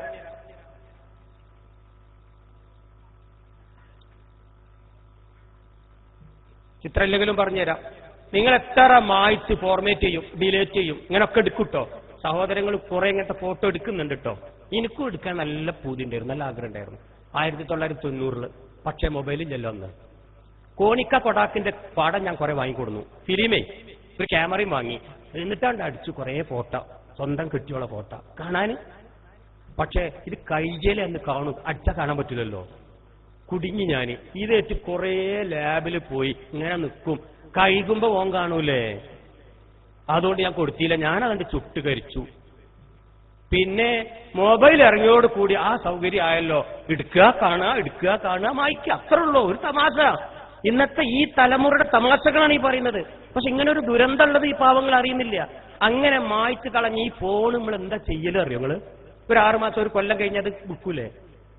പീടിയെ കൊണ്ടേ കൊടുത്ത് വേറെ വാങ്ങൂലേ? ആ കിട്ടിയവൻ കൊല്ലങ്ങൾക്ക് മുമ്പ് നിങ്ങൾ എടുത്ത് മായ്ച്ച് കളഞ്ഞ ചിത്രം വർഷങ്ങൾ കഴിഞ്ഞാലും ആ മൊബൈൽ ഫോണിൽ നിന്ന് തിരിച്ചെടുക്കുന്ന സംവിധാനം ഉണ്ട് ഇപ്പൊ കടയില്. അങ്ങനെയാ ഈ ചിത്രങ്ങളൊക്കെ എടുത്ത് ഇന്റർനെറ്റ് കൊടുക്കുന്നത്. അങ്ങനെയാ റിയാലിറ്റി ഷോ നമ്മളെ മക്കൾ കാണുന്നത് കേട്ടോ. അതുകൊണ്ട് അങ്ങനെ വല്ല ചിത്രങ്ങളും നിങ്ങളുടെ മൊബൈൽ ഫോണിൽ ഉണ്ടെങ്കിൽ ആ മൊബൈൽ ഫോൺ എന്നേക്കുമായി നശിപ്പിക്കുക. ഹൈവേ റോട്ടിൽ പോയ കണ്ടെയ്നർ ലോറി പോകുന്നത് കാണാ, ഇട്ടുകൊടുക്കി റോട്ടിലേക്ക് ഇട്ടേറിനൊരു പൊട്ട് പൊട്ടിയിട്ട് തിരിച്ചു പോന്നാ മതി. ഉറപ്പായിട്ട് എമ്മ കയറിക്കണമെന്ന് ഉറപ്പായിട്ട് തിരിച്ചു പോന്നാ മതി. ഒരു 20,000 പോവുള്ളൂ, മാനം പോവില്ലല്ലോ. വേറെന്താ ചെയ്യാ കേട്ടോ? അങ്ങനെ ചെയ്തേക്ക് വല്ലതുണ്ടെങ്കിൽ ആദ്യം ചെയ്യാതിരിക്കുക. വല്ലതും ചെയ്തവരുണ്ടെങ്കിൽ ഇങ്ങനെ ചെയ്യാം. കുറെ ഫോൺ ഉണ്ടാവും ഇങ്ങനെ റോട്ടിൽ പൊട്ടിത്തെറിച്ച് ഇങ്ങനെ കിടക്കണം. എവിടെ ഇതാ അടുത്ത ഒരു ദുരന്തം. ചെവിന്റെ ഉള്ളിൽ MP3 തിരികെയാണ്ട് വെക്കും ഇന്ന് യുവാക്കള്, കുറെ കുട്ടികളും മക്കളും ഒക്കെ കൂടി. ഇപ്പൊ കാരണന്മാരും തുടങ്ങിക്കണ ഇളകല്. റോട്ടിൽ കൂടി നേരക്ക് വളക്കണില്ല, എല്ലാവർക്കും ഇളകിയിട്ട് മോട്ടോർ സൈക്കിളിൽ പോകണുണ്ട്. നിങ്ങൾ MP3 പട്ടിട്ട് ഇങ്ങനെ ഡാൻസ് ചെയ്തിട്ട് അതിന്റെ വീലൊക്കെ ഇങ്ങനെ പോകണുണ്ട്. നിങ്ങള് കള്ളുടിച്ചതല്ല, പാട്ട് കേട്ട് പോവുക, ഡാൻസാ. എങ്ങനെ ഉണ്ടാവും അടുത്ത ലിമിറ്റഡ് സ്റ്റോപ്പ് വരുമ്പോ? എത്രണ്ണാ പൊട്ടിത്തെറിച്ച് പോണത്? എന്തിന് കുട്ടികളെ കൊണ്ടുപോയി കൊടുക്കണം? ഇവിടെ ചെറിയ മക്കളേറ്റ് രക്ഷിതാക്കൾ പോവാ മെഡിക്കൽ കോളേജിൽ ഡോക്ടറെ കാണിക്കാൻ. എന്താ വെച്ചോ, ഇവന്റെ ചെവി വേണ്ടത്ര ശരിയല്ല, ഒന്നും പറഞ്ഞാൽ കേൾക്കണില്ല, പൊട്ടനാ ഇവൻ. ഒന്നും പരിശോധിച്ച അപ്പൊ എന്താ 24 മണിക്കൂർ MP3 കൊണ്ട് കയറ്റിക്കണു തലയില്. മ്യൂസിക് അങ്ങനെ കയറ്റി വിടാണ്. പൊട്ടനയിക്കണ കുട്ടി, അത് ഉമ്മ അറിയുന്നില്ല, വാപ്പ അറിയുന്നില്ല, മന്ദബുദ്ധി അയക്കണു. ഒന്നും ഇഞ്ഞ് കേൾക്കൂല, ഭാവിയിൽ മുഴുവൻ പൊട്ടനാകും. 100 കണക്കിൽ ഡോക്ടർമാരുടെ മെഡിക്കൽ കോളേജ് ഡോക്ടർമാർ ഒരു പ്രബന്ധം എഴുതിയിട്ടുണ്ട്. MP3 നേരം പുലരുവോളം ചെവിക്ക് തിരികെ വെച്ച് കിടന്നുറങ്ങാം. എത്രയോ വീട്ടിൽ നിന്നുണ്ട്. ഉറങ്ങിക്കിടന്നാൽ അത് കൂർക്കം വലിച്ച് ഉറങ്ങുമ്പോഴാ ഉമ്മ അത് ഇങ്ങനെ ഇഴുത്തേക്ക സാധനം. പടച്ചോനെ, ഞാൻ കണ്ടതാണ് എന്റെ ഒരു കുടുംബത്തിൽ പോയപ്പോ. കുട്ടിയോട് ഉറങ്ങിക്കണു ഈ സാധനം വെച്ചിട്ട്. പാട്ട് നിന്നിട്ടുണ്ടാവില്ല, നേരം പുലരുവോളം ഇതിങ്ങനെ കേറ്റല്ലേ. ഒരു ഹൈ ഫ്രീക്വൻസി വേവ്സ് എന്നാ പറയുന്നതിന്. ഹ്യൂമൻ വോയിസിന് കുഴപ്പമില്ല. പാട്ടിനോ വയലിനോ പ്രസംഗത്തിനോ ഒരാളെ സംഭാഷണം കേൾക്കുന്നതിന് ഒരു കുഴപ്പമില്ല. മ്യൂസിക്, ഗിറ്റാർ, ഇൻസ്ട്രുമെന്റൽ വോയിസ്, അത്തരം സാധനങ്ങളിൽ നിന്ന് വരുന്ന ഇൻസ്ട്രുമെന്റ് വോയിസ് ആണ് ഈ ഹാനികരം എന്നുള്ളതും ഡോക്ടർ പറഞ്ഞു. ഇതുണ്ടാക്കിയത് മുസ്തഫയും പിന്നെ അബൂബക്കറും മുസ്ലിമായ ശാസ്ത്രജ്ഞനൊന്നല്ല, അരവിന്ദനും ജോസഫും ഒക്കെയാണ് ഈ സയൻസ് കണ്ടുപിടിച്ചിട്ടുള്ളത് കേട്ടോ. ഇനിയിപ്പോ അങ്ങനെ നിങ്ങൾ അത് അതിനു വേണ്ടി പറയണം അല്ല. ഞാൻ അതിലേക്കും ഹറാമും ഹലാലിലേക്കും കറാഹത്തിലേക്കും ഒന്നും പോകുന്നില്ല. അതിന് ഈ ആളെ എനിക്ക് അതിനുള്ള അറിവുമില്ല, ഞാൻ വിട്ടേക്ക്. അതൊക്കെ നിങ്ങൾക്ക് അറിയാം. ഇപ്പൊ ഇത് കാര്യം ഉറപ്പാ, മ്യൂസിക് വെച്ച് കേട്ടാൽ, കൂടുതൽ മ്യൂസിക് കേട്ടാൽ പൊട്ടനാവുമെന്ന കാര്യത്തിൽ സംശയമില്ല. അതുകൊണ്ട് ഞാൻ ആലോചിച്ചോളി, കുട്ടികൾക്ക് മ്യൂസിക് വെച്ച് കൊടുക്കണോ? എന്താ ലഹരി, നേരത്തെ പറഞ്ഞതാ, ആമുഖ ഭാഷണത്തിൽ പറഞ്ഞതാ, മക്കൾക്ക് കംപ്ലീറ്റ് ലഹരി ബാധിച്ചിട്ടുണ്ട്. എന്താ ലഹരി? കള്ളും കഞ്ചാവും മാത്രമല്ല ലഹരി. മൊബൈൽ ഫോൺ ലഹരിയാവും. ഒരു പ്രത്യേക വസ്തുവിനോട്, ഒരു പ്രത്യേക സാഹചര്യത്തോട് അടിമപ്പെടല ലഹരി എന്ന് പറഞ്ഞ.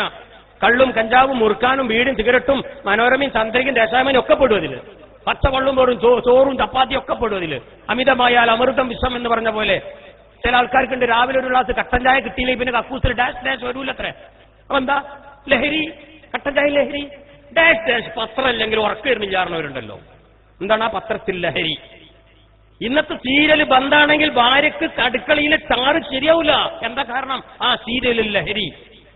ഇന്നെ ആൽബം കണ്ട് വന്നില്ലെങ്കിൽ അതിൽ നിന്ന് ലഹരി, സീരിയലിന്റെ ഒരെണ്ണം മുറിഞ്ഞു പോയാൽ അങ്ങനെ പലതിലും ലഹരി. മോട്ടോർ സൈക്കിൾ ലഹരി, കുട്ടികൾ മോട്ടോർ സൈക്കിൾ കയറിയിരിക്കും, കുറച്ച് സമയം കൂടെ അങ്ങനെ ഓടിക്കഴിഞ്ഞാൽ ഒരു ലഹരിയായി, പിന്നെ അത് കിട്ടണം. മൊബൈൽ ഫോണിൽ കളിച്ചാൽ പിന്നെ അത് ലഹരി. അമിതമായ അമൃതം വിഷം എന്ന് പറഞ്ഞ പോലെ കുഞ്ഞു കുട്ടികളെ ലഹരി കടിമപ്പെടുത്തുന്നത് പ്രിയപ്പെട്ട മാതാപിതാക്കളാണ്. അതുകൊണ്ട് കുഞ്ഞു നാളിൽ നിങ്ങൾ കളിക്കാൻ എന്ന പേരിൽ കളിപ്പാട്ടം വാങ്ങിച്ചു കൊടുക്കാതിരിക്കുക. മോട്ടോർ സൈക്കിൾ 18 വയസ്സിന് താഴെയുള്ള കുട്ടി ലഹരി കടിമപ്പെടും. അങ്ങനെ ആ ലഹരി കടിമപ്പെട്ടാൽ ആ കുട്ടി പിന്നെ അതിന്റെ പുറത്ത് ഇറങ്ങില്ല, അള്ളിപ്പിടിച്ച് അവിടെ ഇരിക്കും. പിന്നെ കറക്കം കമ്പിടിച്ച് ബൈക്കിന്റെ പുറത്താ. അങ്ങനെ അമിത ലഹരിയിൽ അവനും മരണപ്പെടും. മൊബൈൽ ഫോണിൽ തോണ്ടി തോണ്ടി അവനും അവളും ഒളിച്ചോടും. ഒക്കെ ലഹരിയാണ്, അപകടമാ. ആ ലഹരിയാണ് ഇവിടെ പറയുന്നത്. ഇതാ വേറൊന്ന് 4 എണ്ണം പോകണ്ടില്ല നിങ്ങള്. ഒന്നിന്റെ പുറത്ത് ക്യാമ്പസിലും സ്കൂളും മുറ്റത്തൊക്കെ പോയിട്ട് മുറ്റത്തുണ്ടാവില്ല. നിങ്ങൾ എപ്പോഴെങ്കിലുമൊക്കെ നോക്കിയിട്ടുണ്ട് ഇത്? രക്ഷിതാക്കളെ ഇതൊക്കെ വാങ്ങിച്ചു കൊടുക്കുന്നത് അതുണ്ടല്ലോ. 4 എണ്ണം പോണു, എത്ര പറഞ്ഞാലും കേൾക്കില്ല. എന്താ കാരണം? അവർക്ക് എവിടുന്ന് ഈ മോട്ടോർ സൈക്കിൾ കിട്ടി? 15ഉം 16ഉം വയസ്സായ കുട്ടികൾക്ക് എവിടുന്നാണ് 1,00,000-ന്റെയും 60,000-ന്റെയും ബൈക്ക് കിട്ടി? രക്ഷിതാക്കളായ ഞാനും നിങ്ങൾ വാങ്ങിച്ചു കൊടുത്തിട്ടല്ലേ? മക്കളെ കൊലക്ക് കൊടുക്കുക എന്നതിനൊക്കെ പറയാ. ഒരിക്കലും ഒരു രക്ഷിതാവ് ഓർക്കുന്നില്ല അവന് ഇതിന് ലൈസൻസ് ഇല്ല എന്ന്. കേട്ടോ പറ്റൊന്ന്. 9 പഠിക്കുന്ന കുട്ടി ഉമ്മനോട് പറഞ്ഞു, ഉമ്മ ഒരു ഇതോട് കൂടി നിർത്തുകയാണ് കേട്ടോ, കഴിഞ്ഞു. 9 ഈ കഥയും അതിനൊരു സൊല്യൂഷനും പറഞ്ഞു നിർത്തുക. ഇനി സ്ലൈഡ് ചെയ്യാൻ മറക്കണില്ല, ഒരുപാടുണ്ട്, കാണാനുണ്ട്.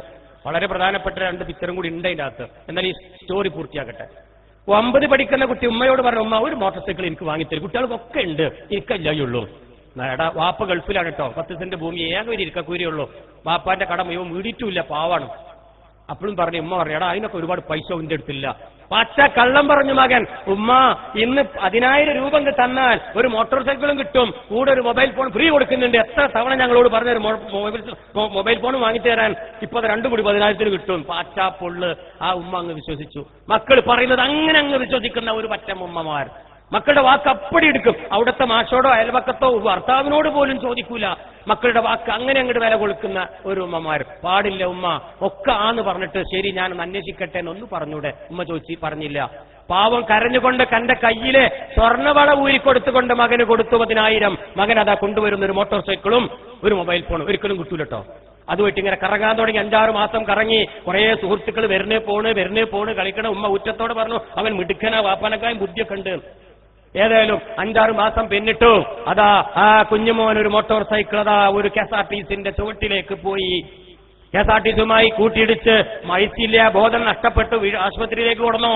വാപ്പയെ വിവരറിയിച്ചു. വാപ്പയും ഓടി വന്ന് ഉമ്മയും വാപ്പയും മുഖത്തോട് മുഖം നോക്കി പൊട്ടിക്കരയാൻ തുടങ്ങി. കുഞ്ഞുമോന്റെ വിരലൊന്ന് ചലിക്കുന്നത് നോക്കി ആ പ്രിയപ്പെട്ട മാതാവും പിതാവും കരഞ്ഞു. ഡോക്ടർ പറഞ്ഞു, ഒപ്പിട്ട് തരി, ഞാൻ ഓപ്പറേറ്റ് ചെയ്ത് നോക്കട്ടെ. അങ്ങനെ ഡോക്ടർ ഇയാൾ ഒപ്പിട്ട് കൊടുത്ത് ഡോക്ടർ ഓപ്പറേറ്റ് ചെയ്തു. സുബ്ഹാനല്ലാഹ്. അണ്ണാക്കിന്ന് കീറി പൊളിച്ച് നോക്കുന്ന സമയത്ത് അണ്ണാക്കിന് തൊണ്ടക്കുഴിയിൽ 10 പാക്കറ്റ് പാൻപരാഗായിരുന്നു കിടന്നിരുന്നത്. ലഹരി ചേർത്ത, മദ്യം ചേർത്ത, മയക്കുമരുന്ന് ചേർത്ത ലഹരി, കെമിക്കൽ ലഹരി ചേർത്തിയ പാൻപരാഗ് 10 എണ്ണം. കുട്ടി എത്രാം ക്ലാസ് തുടങ്ങിയെന്ന് ആർക്കും അറിയില്ല. ഇപ്പൊ 10 കുട്ടിയുടെ ഡോസ്. ഇതെല്ലാം കൂടി വിഴുങ്ങി അണ്ണാക്കിൽ കുടുങ്ങിയവന്റെ ലഹരിയില അവൻ അപകടം സംഭവിച്ചത്. ഡോക്ടർ പറഞ്ഞു, എനിക്കൊന്നും ചെയ്യാനില്ല, നിങ്ങൾ പ്രാർത്ഥിച്ചുകൊള്ളുക എന്ന്. ഇത് കണ്ട കുട്ടികൾ തന്റെ സുഹൃത്തുക്കൾ ഇങ്ങനെ കണ്ടിങ്ങനെ പോവാ ICUവില്. അതാ കുഞ്ഞുമോന്റെ കണ്ണിന്ന് വെള്ളം ഇങ്ങനെ ഒഴുകണ. ഒന്നും മിണ്ടാതെ ഇളകാതെ ചലിക്കാതെ കിടക്കുന്ന കുട്ടിന്റെ കണ്ണിലിതാ വെള്ളം വരുന്നു. ഡോക്ടറെ അതെന്താന്ന് ചോദിച്ചപ്പം ഡോക്ടർ പറയാ, അവനെല്ലാം കാണുന്നുണ്ട്, അവനെല്ലാം കേൾക്കുന്നുണ്ട്, അവൻ വാവിട്ട് കരയാണിപ്പോ. പൊന്നുമ്മയെ ചതിക്കരുത് മക്കളെ, ഞാൻ അമിത ലഹരിയിൽ ഉമ്മാനെ വഞ്ചിച്ച് ഞാനിതാ മോട്ടോർ സൈക്കിളിൽ അപകടം സംഭവിച്ചു ഇഞ്ചിഞ്ചായി മരണപ്പെട്ടുകൊണ്ടിരിക്കുക. എന്റെ ഉമ്മയതാ കരയണോ, എന്റെ ഉമ്മയതാ പൊട്ടിക്കരയണോ, എനിക്ക് താങ്ങാൻ പറ്റുന്നില്ല. അതുകൊണ്ട് നിങ്ങൾ ആരും ഉമ്മയെ വഞ്ചിക്കരുത് കേട്ടോ എന്ന് വാവിട്ട് കരഞ്ഞ് പറയുന്നുണ്ടാവും. ചലനശേഷി നഷ്ടപ്പെട്ടത് കൊണ്ട് കണ്ണുനീർത്തുള്ളികൾ മാത്രം പുറത്തേക്ക് വന്നത്. കഴിഞ്ഞില്ല, 30 ദിവസം അങ്ങ് കഴിഞ്ഞു. ആ മോനങ്ങ് മരിച്ചു. ഒന്നും ചെയ്യാൻ പറ്റിയില്ല, മറവ് ചെയ്ത്. വാപ്പയുടെ സമനില തെറ്റി. വാപ്പ കേൾപ്പിക്കൊന്നും പോണില്ല പറഞ്ഞു. മുഖത്തോട് മുഖം നോക്കി വീട്ടിലിരുന്നു.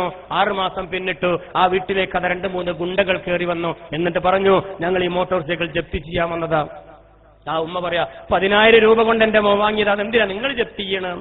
അപ്പോഴാ പറഞ്ഞത് ഗുണ്ടകൾ, 55,000 രൂപയാണ് തള്ളേ ഈ മോട്ടോർ സൈക്കിളിന്റെ വില, 45,000 രൂപ ഞങ്ങളുടെ ബ്ലേഡ് കമ്പനിയിൽ നിന്ന് പലിശക്ക് കൊടുത്തതാ, എല്ലാ മാസവും 3,000 രൂപ പലിശ അടക്കാമെന്ന് നിങ്ങളുടെ മുഖം ഒപ്പിട്ടിട്ടുണ്ട്, ഞങ്ങൾക്ക് 6 മാസമായി ആ ഇൻസ്റ്റാൾമെന്റ് തുക കിട്ടിയിട്ടില്ല, മരിച്ചത് നിങ്ങൾ അറിഞ്ഞില്ലേ എന്നും പറഞ്ഞ ആ ഉമ്മയും ഉപ്പയും പൊട്ടിക്കരഞ്ഞു. ഞങ്ങൾക്ക് മരണം ഞങ്ങൾക്ക് പുല്ലുവിലയാ, ഞങ്ങൾക്ക് ഞങ്ങളുടെ സമ്പത്താ വലുത്, ഞങ്ങൾ കൊണ്ടുപോകുന്നു പറ മോട്ടോർ സൈക്കിളേറ്റ് അങ്ങ് കൊണ്ടുപോയി. അപ്പോഴാണ് ആ ഒരുമ്പട്ട തന്ത ഓർക്കുന്നത്, എന്റെ കുട്ടിക്ക് ഇങ്ങനൊരു ദുരന്തമുണ്ടായിരുന്നു എന്ന്.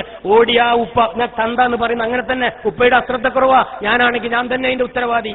നേരെ സ്കൂളിലേക്ക് ചെന്ന് ഹെഡ്മാസ്റ്ററിനെ വിളിച്ചു, എന്താണ് ഞാൻ ഇന്നെ മോനാന്ന് പറഞ്ഞേക്കാന്, ഗെറ്റ് ഔട്ട് എന്നും പറഞ്ഞ് ആട്ടി പുറത്താക്കിയിട്ട് ആ എച്ച് പറഞ്ഞ മറുപടി എന്താണെന്നറിയോ? എത്ര തവണ വാണിംഗ് ലെറ്റർ തന്നു, ആ ബൈക്കുമായി കൊണ്ടുവരരുത്, മോട്ടോർ സൈക്കിൾ പാടില്ല, മൊബൈൽ ഫോൺ പാടില്ല എന്ന്. എന്നിട്ട് എന്തേ നിങ്ങൾ ആരെങ്കിലും അത് അന്വേഷിക്കാൻ ഈ മുറ്റത്തേക്ക് കടന്നു വന്നോ? നിങ്ങളുടെ മകൻ ആ തോണ്ടിക്കളിക്കണ മൊബൈൽ ഫോണിലൂടെ 100 കണക്കിന് കുട്ടികളെ ബ്ലൂ ഫിലിം വിറ്റ കാശ് കൊണ്ടല്ലേ അവൻ മദ്യപിച്ചത്, പാൻപരാഗ് ഓടിച്ചത്, അവന്റെ മോട്ടോർ സൈക്കിൾ എണ്ണ ഒഴിച്ചത്, അവന്റെ തോണ്ടിക്കളിക്കണ മൊബൈൽ റീചാർജ് കൂപ്പൺ നിറച്ചത്, അവൻ 3,000 രൂപ എല്ലാ മാസവും ഉണ്ടാക്കുന്ന കാശ് എങ്ങനെയാണെന്ന് ഒരു നിമിഷ നേരം നിങ്ങൾ ആലോചിച്ചിട്ടുണ്ടോ? ഇപ്പോഴാ അന്വേഷിച്ചു വന്നത്, മരിച്ചതാണ് ഞങ്ങളുടെ ഏറ്റവും വലിയ സന്തോഷം, എത്രയോ കുട്ടികളിൽ ഇനിയെങ്കിലും ഞങ്ങൾക്ക് രക്ഷപ്പെടുത്താമല്ലോ പറഞ്ഞ് ആട്ടി ഓടിപ്പിച്ചു വിട്ടു. കരഞ്ഞുകൊണ്ട് വീട്ടിൽ വന്ന് മുഖത്തോട് മുഖം നോക്കി പൊട്ടിക്കരഞ്ഞു. മാനവം പോയി, സമ്പത്ത് പോയി, എന്റെ കുഞ്ഞിന്റെ ജീവനും പോയി, ഇനി ഈ ഭൂമിയിൽ എന്താണ് തമ്പുരാനെ അടുത്ത ശിക്ഷ എന്ന് പറഞ്ഞ ആ ചങ്ങായി കരയാൻ തുടങ്ങി. 6 മാസം പിന്നിട്ടു. അത് വരുന്നൊരു പോലീസ് വാഹനം ആ വീട്ടിലേക്ക് ആകെ തട്ടിത്തെരിച്ചു പോയി. എന്ത്, ഈ വീട് ജപ്തി ചെയ്യാൻ വന്നതാണെന്ന്. ആ ഉപ്പയും ഉമ്മയും അകത്തുനിന്ന് പുറത്തേക്ക് ഇറങ്ങി പറഞ്ഞു കരഞ്ഞുകൊണ്ട്, 1 ഉറുപ്പ് ഞങ്ങൾ ആർക്കും കൊടുക്കാനില്ലല്ലോ, പിന്നെന്തിന് ജപ്തി ചെയ്യണമെന്ന്. പോലീസുകാർ പറഞ്ഞ മറുപടി കേട്ടോളൂ. നിങ്ങളുടെ മകൻ ആക്സിഡന്റ് സംഭവിക്കുമ്പോൾ തൊട്ടുപുറകിൽ മറ്റൊരു കുട്ടി ഉണ്ടായി, 2 കുട്ടികളും കൂടി ഉണ്ടായിരുന്നു. ഒരു കുട്ടി രക്ഷപ്പെട്ടു, ഒരാൾ മരിച്ചു, ഒരാളുടെ നട്ടെല്ല് പൊട്ടി ആശുപത്രിയിൽ അടിവിറ്റ 4.5 ലക്ഷത്തോളം രൂപ ആശുപത്രി ചെലവ്. 1 രൂപ പോലും ഇൻഷുറൻസ് കമ്പനി തരില്ല എന്ന് പറഞ്ഞു. അത് നിങ്ങളടക്കണം, കാരണം നിങ്ങളുടെ മകന് ലൈസൻസ് ഇല്ലായിരുന്നു, നിങ്ങളുടെ മകൻ 18 വയസ്സ് പൂർത്തിയായിട്ടില്ല, നിങ്ങളുടെ മകൻ ഹെൽമറ്റ് വെച്ചില്ലായിരുന്നു, നിങ്ങളുടെ മകൻ ലഹരിയിലാണ് ഓടിച്ചത്, മദ്യപിച്ച ഓടിച്ചത്, അവന്റെ മൊബൈൽ ഫോണിൽ തോണ്ടിക്കളിച്ചുകൊണ്ട് അവനെ യാത്ര ചെയ്തത്. അങ്ങനെ അപകടം. ആ നഷ്ടപരിഹാരം 8 ലക്ഷത്തോളം വരും. അത് ഇന്നടക്കണം, ഇല്ലെങ്കിൽ ഇത് ജപ്തി, അല്ലെങ്കിൽ നിങ്ങൾക്ക് ജയില്. ഇതിലേത് വേണം? അതാ കോടതി നടപടികളും. ഒരു സംഘടനയുമായി 2 ഉദ്യോഗസ്ഥർ താഴെ ഇറങ്ങി, ഏത് വേണം? പൊട്ടിക്കരഞ്ഞുകൊണ്ട് പറഞ്ഞു, എന്നെ ജീവിക്കാൻ അനുവദിക്ക്, ഞാൻ ജയിലിലേക്കില്ല, എനിക്കൊരു വേറെ സ്ഥലമുണ്ടെന്ന് പറഞ്ഞ് ആ ഉമ്മയെ കൈ പിടിച്ചുകൊണ്ട് ഇറങ്ങിപ്പോയത് മലപ്പുറം ജില്ലയിലെ കുറ്റിപ്പുറത്തടുത്തുള്ള തവനൂരിലെ വൃദ്ധസദനത്തിലേക്കാണ് ആ ഉമ്മയും ബാപ്പയും കയറിച്ചെന്നത്. ഇന്ന് നിങ്ങൾ പോയാൽ നിങ്ങൾക്ക് ഇന്ന് കാണാം കാലിൽ ചങ്ങല കൊണ്ട് ബന്ധിച്ച ഒരു പ്രിയപ്പെട്ട രക്ഷിതാവിനെ. അപ്പുറത്തെ വനിതാ സെല്ലിലേക്ക് പോയാൽ നിങ്ങൾക്ക് കാണാം ഒരു ഉമ്മയെ. 10ഉം 15ഉം വയസ്സായ ആൺകുട്ടികളെ കണ്ടാൽ, എന്റെ മോനെ എത്ര കാലമായടാ നിന്നെ ഞാൻ കാത്തിരിക്കുന്നു, ഇന്നെങ്കിലും എന്റെ കുഞ്ഞുമോൻ വന്നല്ലോടാ എന്നും പറഞ്ഞുകൊണ്ട് ഓടി വന്നുകൊണ്ട് മാറോട് അടച്ചുകൊണ്ട് കെട്ടിപ്പിടിച്ച് പൊട്ടിക്കരയുന്ന ഒരു മാതാവിനെ നമുക്കവിടെ കാണാം. ഒന്നേ എനിക്ക് ചോദിക്കാനുള്ളൂ, ആ മാതാവിനെയും പിതാവിനെയും വൃദ്ധസദനത്തിൽ ഏൽപ്പിച്ചതാരാ? ആ കുഞ്ഞിനെ കുറ്റപ്പെടുത്താൻ ഞാൻ ആളല്ല. ആ ഉമ്മ ചെയ്ത പണിയാ, ആ ഉപ്പ ചെയ്ത പണി എന്നല്ലേ? വയല് പറയുമ്പോ ഞാൻ കേട്ടിട്ടുണ്ട്, നാളെ മരണപ്പെടുപ്പോ ആ കുഞ്ഞുമോനെ നേരെ മഹശറായിൽ ആ നരകക്കുണ്ടിലേക്ക് അങ്ങ് വലിച്ചെറിയുന്ന സമയത്ത് മോൻ അവിടെ വെച്ച് പറയുമത്രേ, എനിക്ക് നീലചിത്രങ്ങൾ കാണാൻ കാശ് തന്നത്, എന്നെ വളർത്തി നോവിച്ച, എന്നെ വലുതാക്കിയ എന്റെ ഉമ്മയാണ്. എനിക്ക് കള്ളു കുടിക്കാൻ കാശ് തന്നത്, എല്ലാ മാസവും എനിക്ക് പണം തന്നതും, എനിക്ക് ബൈക്ക് വാങ്ങാനും മദ്യപിക്കാനും കാശ് തന്നത് എന്റെ ഉമ്മയും അപ്പയുമാ. അതുകൊണ്ട് കൊണ്ടുവരി അവരെ നരകക്കുണ്ടിന്റെ അടിത്തട്ടിലിടി, അവരെ നെഞ്ചത്ത് കയറി നിന്നിട്ടെങ്കിലും ഒരല്പം ആശ്വാസം എനിക്ക് കൊള്ളാമല്ലോ എന്ന് വാവിട്ട് കരഞ്ഞു പറയുമെന്ന് പണ്ഡിതന്മാർ ഒരുപാട് പറഞ്ഞിട്ടില്ലേ? അതിന്റെ ഏറ്റവും വലിയ ഉദാഹരണമല്ലേ? ഇനിയെങ്കിലും കുഞ്ഞു മക്കൾക്കൊരു മോട്ടോർ സൈക്കിൾ വാങ്ങിച്ചു കൊടുക്കാതിരിക്കുക, അവർക്ക് ഈ മാരകായുധം വാങ്ങിക്കൊടുക്കാതിരിക്കുക. മറ്റൊന്നും എനിക്ക് അവസരത്തിൽ പറയല്ല. വളരെ പ്രധാനപ്പെട്ട അതൊക്കെ അതിന്റെ ചിത്രങ്ങളാണ് കേട്ടോ. കുട്ടികൾ മരിക്കാൻ പോണ ചിത്രം ഒരു മരണം ഇങ്ങനെ ഇപ്പൊ നടക്കുന്നത് കാണാൻ നിങ്ങൾക്ക്. എന്റെ വീഡിയോ ഇല്ല, അത് കണ്ടോ? ഒരു മോട്ടോർ സൈക്കിളായിട്ട് മറ്റൊരു മോട്ടോർ സൈക്കിളാണ് ചവിട്ടുകയാണ്, നേരെ ഒരു കണ്ടെയ്നർ ലോറിന്റെ ഉള്ളിലാണ് കയറുകയാണ്. 3 ജീവൻ അവിടെ പൊട്ടിത്തെറിക്കുകയാണ്, തടഞ്ഞാണ്ട് അരക്കുക, തലച്ചോറൊക്കെ ഇങ്ങനെ വിടർന്നിങ്ങനെ കിടക്കണ വീഡിയോ ഒക്കെ എന്റെ അടുത്ത് ഇട്ടാപ്പോ നിങ്ങൾ ആരും ഭക്ഷണം കഴിക്കൂല, നിങ്ങൾ ഉറക്ക് പോകും. ആ ഒരു വീഡിയോ ഞാനിപ്പോ വിടുന്നില്ല, ഉമ്മമാരെ ബോധം കെട്ട് അവിടെ വീഴും. ആ രംഗം കഴിഞ്ഞാൽ ആ പാപം ഉമ്മയും പാപ്പയും കരഞ്ഞിട്ടുണ്ട് ഒരു ഓട്ടം റോഡ് സൈഡിലേക്ക്. അപ്പൊ കാക്കകൾ ഇങ്ങനെ തലച്ചോറ് കൊത്തിപ്പറിക്കാതിരിക്കാൻ ഒരു പോലീസ് കോൺസ്റ്റബിൾ അവിടെ കാവലിരിക്കും. ഒരു ഹെൽമെറ്റ് വെച്ച ആ ദുരന്തം ഒഴിവായി കിട്ടുവട്ട. എന്നിട്ട് മോർച്ചറി പോയിട്ടുണ്ട് ഒരു ചോദ്യം, ഈ കിടക്കുന്നതിൽ ഏതാണ് എന്റെ കുഞ്ഞുമോനെന്ന്. എന്താ കാരണം? അന്നിട്ട കുപ്പായത്തിന്റെ നിറം ആ ഉമ്മാക്കറിയില്ല, അന്നിട്ട പാന്റിന്റെ നിറവും അറിയില്ല, മുഖം വികൃതമാ, തിരിച്ചറിയുന്നില്ല, ഹെൽമെറ്റ് ഇല്ലാത്തത് കൊണ്ട്. അപ്പോ ആ ഉമ്മ ചോദിക്കുക, ഈ കിടക്കുന്ന നിന്റെ കുട്ടി ഏതാണെന്ന്. വല്ലാത്തൊരു ചോദ്യം. അതുകൊണ്ട് ഹെൽമെറ്റ് തലയിൽ കിടന്നോട്ടെ, ഈ 2 ചോദ്യം ഒഴിവായി കിട്ടും. ഗെയിം കളിക്കുന്ന കുട്ടികള് അപകടം സംഭവിച്ചുകൊണ്ടിരിക്കുക. കമ്പ്യൂട്ടറിലെ മൊബൈൽ ഫോണിൽ ഉമ്മാന്റെ ഫോൺ ഉപയോഗിച്ച് ഇങ്ങനെ ഗെയിം കളിക്കുക. ഗെയിം കളിച്ച് അവസാനം മനുഷ്യനെ കൊല്ലുക കേട്ടോ. കൊലപാതകമൊക്കെ നടക്കുന്നുണ്ട്, അതിലേക്ക് പോണില്ല. അമേരിക്കയിലെ ഒരു കുട്ടി അച്ഛന്റെ റിവോൾവർ അലമാറയിൽ കണ്ടെടുത്തു, നേരെ സ്കൂളിൽ കണ്ട് പോയി 27 പട്ടപട്ടാത്തിൽ വെടിയച്ചാണ്ട് കൊന്നു. കുട്ടീനെ പറ്റി അന്വേഷിച്ചപ്പോൾ കുട്ടി ഇത്തരം ഗെയിമുകളിൽ 1-ാം റാങ്കുകാരനായിരുന്നു. അപ്പം ഒന്ന് പ്രവർത്തിച്ചു നോക്കിയതാണ്. തൂക്ക് കണ്ടപ്പോൾ ഓർമ്മ വന്നു കേട്ടോ. അപ്പൊ അത്തരം തൂക്കു കടാരുള്ള ഗെയിമൊക്കെ കുട്ടികൾ കളിക്കുമ്പോൾ ഇപ്പൊ തടയണം, നാളെ അവർ കൊലയാളിയാവും. അതാ 4 വയസ്സായ ഒരു കുട്ടി ഉമ്മനോട് ചോദിച്ചു, വാപ്പനോട് ചോദിച്ചേ, സൗദി അറേബ്യയിൽ കഴിഞ്ഞ 6 മാസം മുമ്പ് മലയാള ന്യൂസിൽ വന്നതാണ്. മലയാള ന്യൂസ് ജിദ്ദയില്, നിങ്ങൾക്ക് പരിചയം ഉണ്ടാവും, സൗദി അറേബ്യയിൽ ജിദ്ദയിലെ മലയാള ന്യൂസിൽ വന്ന മലയാള വാർത്ത. 4 വയസ്സായ കുട്ടി അച്ഛനൊപ്പനോട് വെച്ച് എനിക്കൊരു അത്താരി ഗെയിം വാങ്ങിത്തരും. വാങ്ങിത്തരില്ലാറുണ്ട്. അതിന് മുമ്പ് കുറെ മൊബൈൽ ഗെയിം വാങ്ങിച്ചു കൊടുത്തേക്കണം. ഇത് വാങ്ങിത്തരുത് 2000 റിയാലാ. പാപ്പറിന് പറ്റൂലാന്ന്. പാപ്പ കിടന്നുറങ്ങുമ്പോൾ പാപ്പ പോലീസുകാരനായിരുന്നു, തോക്കിണ്ടെടുത്തു, നിറവൊഴിച്ചു, കൊന്നു, വെടിവെച്ചാണ് കൊന്നു. 4 വയസ്സുകാരൻ. എന്താ കാരണം? ലഹരിക്കടിമപ്പെട്ടു. മദ്യം കഴിച്ചാൽ മാത്രമല്ല ലഹരി കേട്ടോ, ഇതൊക്കെ ലഹരിയാ. ബോധ്യാലേ നിങ്ങൾക്ക്? എന്തുകൊണ്ടാണ് സംഭവിച്ചത്? കുട്ടിയുടെ ഓരോ മഞ്ഞാളത്തിനും വാശിക്കും രക്ഷിതാക്കൾ കൂട്ടുനിന്നാൽ അവർ നാളെ ലഹരിക്കടിമപ്പെടും. പാടില്ല മോനെ, നോ, ഗെറ്റ് ഔട്ട് എന്ന് പറയാൻ മക്കളെങ്കിലും എന്ത് ചോദിക്കുമ്പോ പപ്പപാർ എടുത്തു കൊടുക്കാൻ. എവിടെ? നിങ്ങളെന്താ ലോട്ടറിയാ, ബാങ്കിന്റെ പണിയാ? ഇതൊന്നും അറിയാതെ അങ്ങോട്ട് എടുത്തു കൊടുക്കും. പാടില്ല.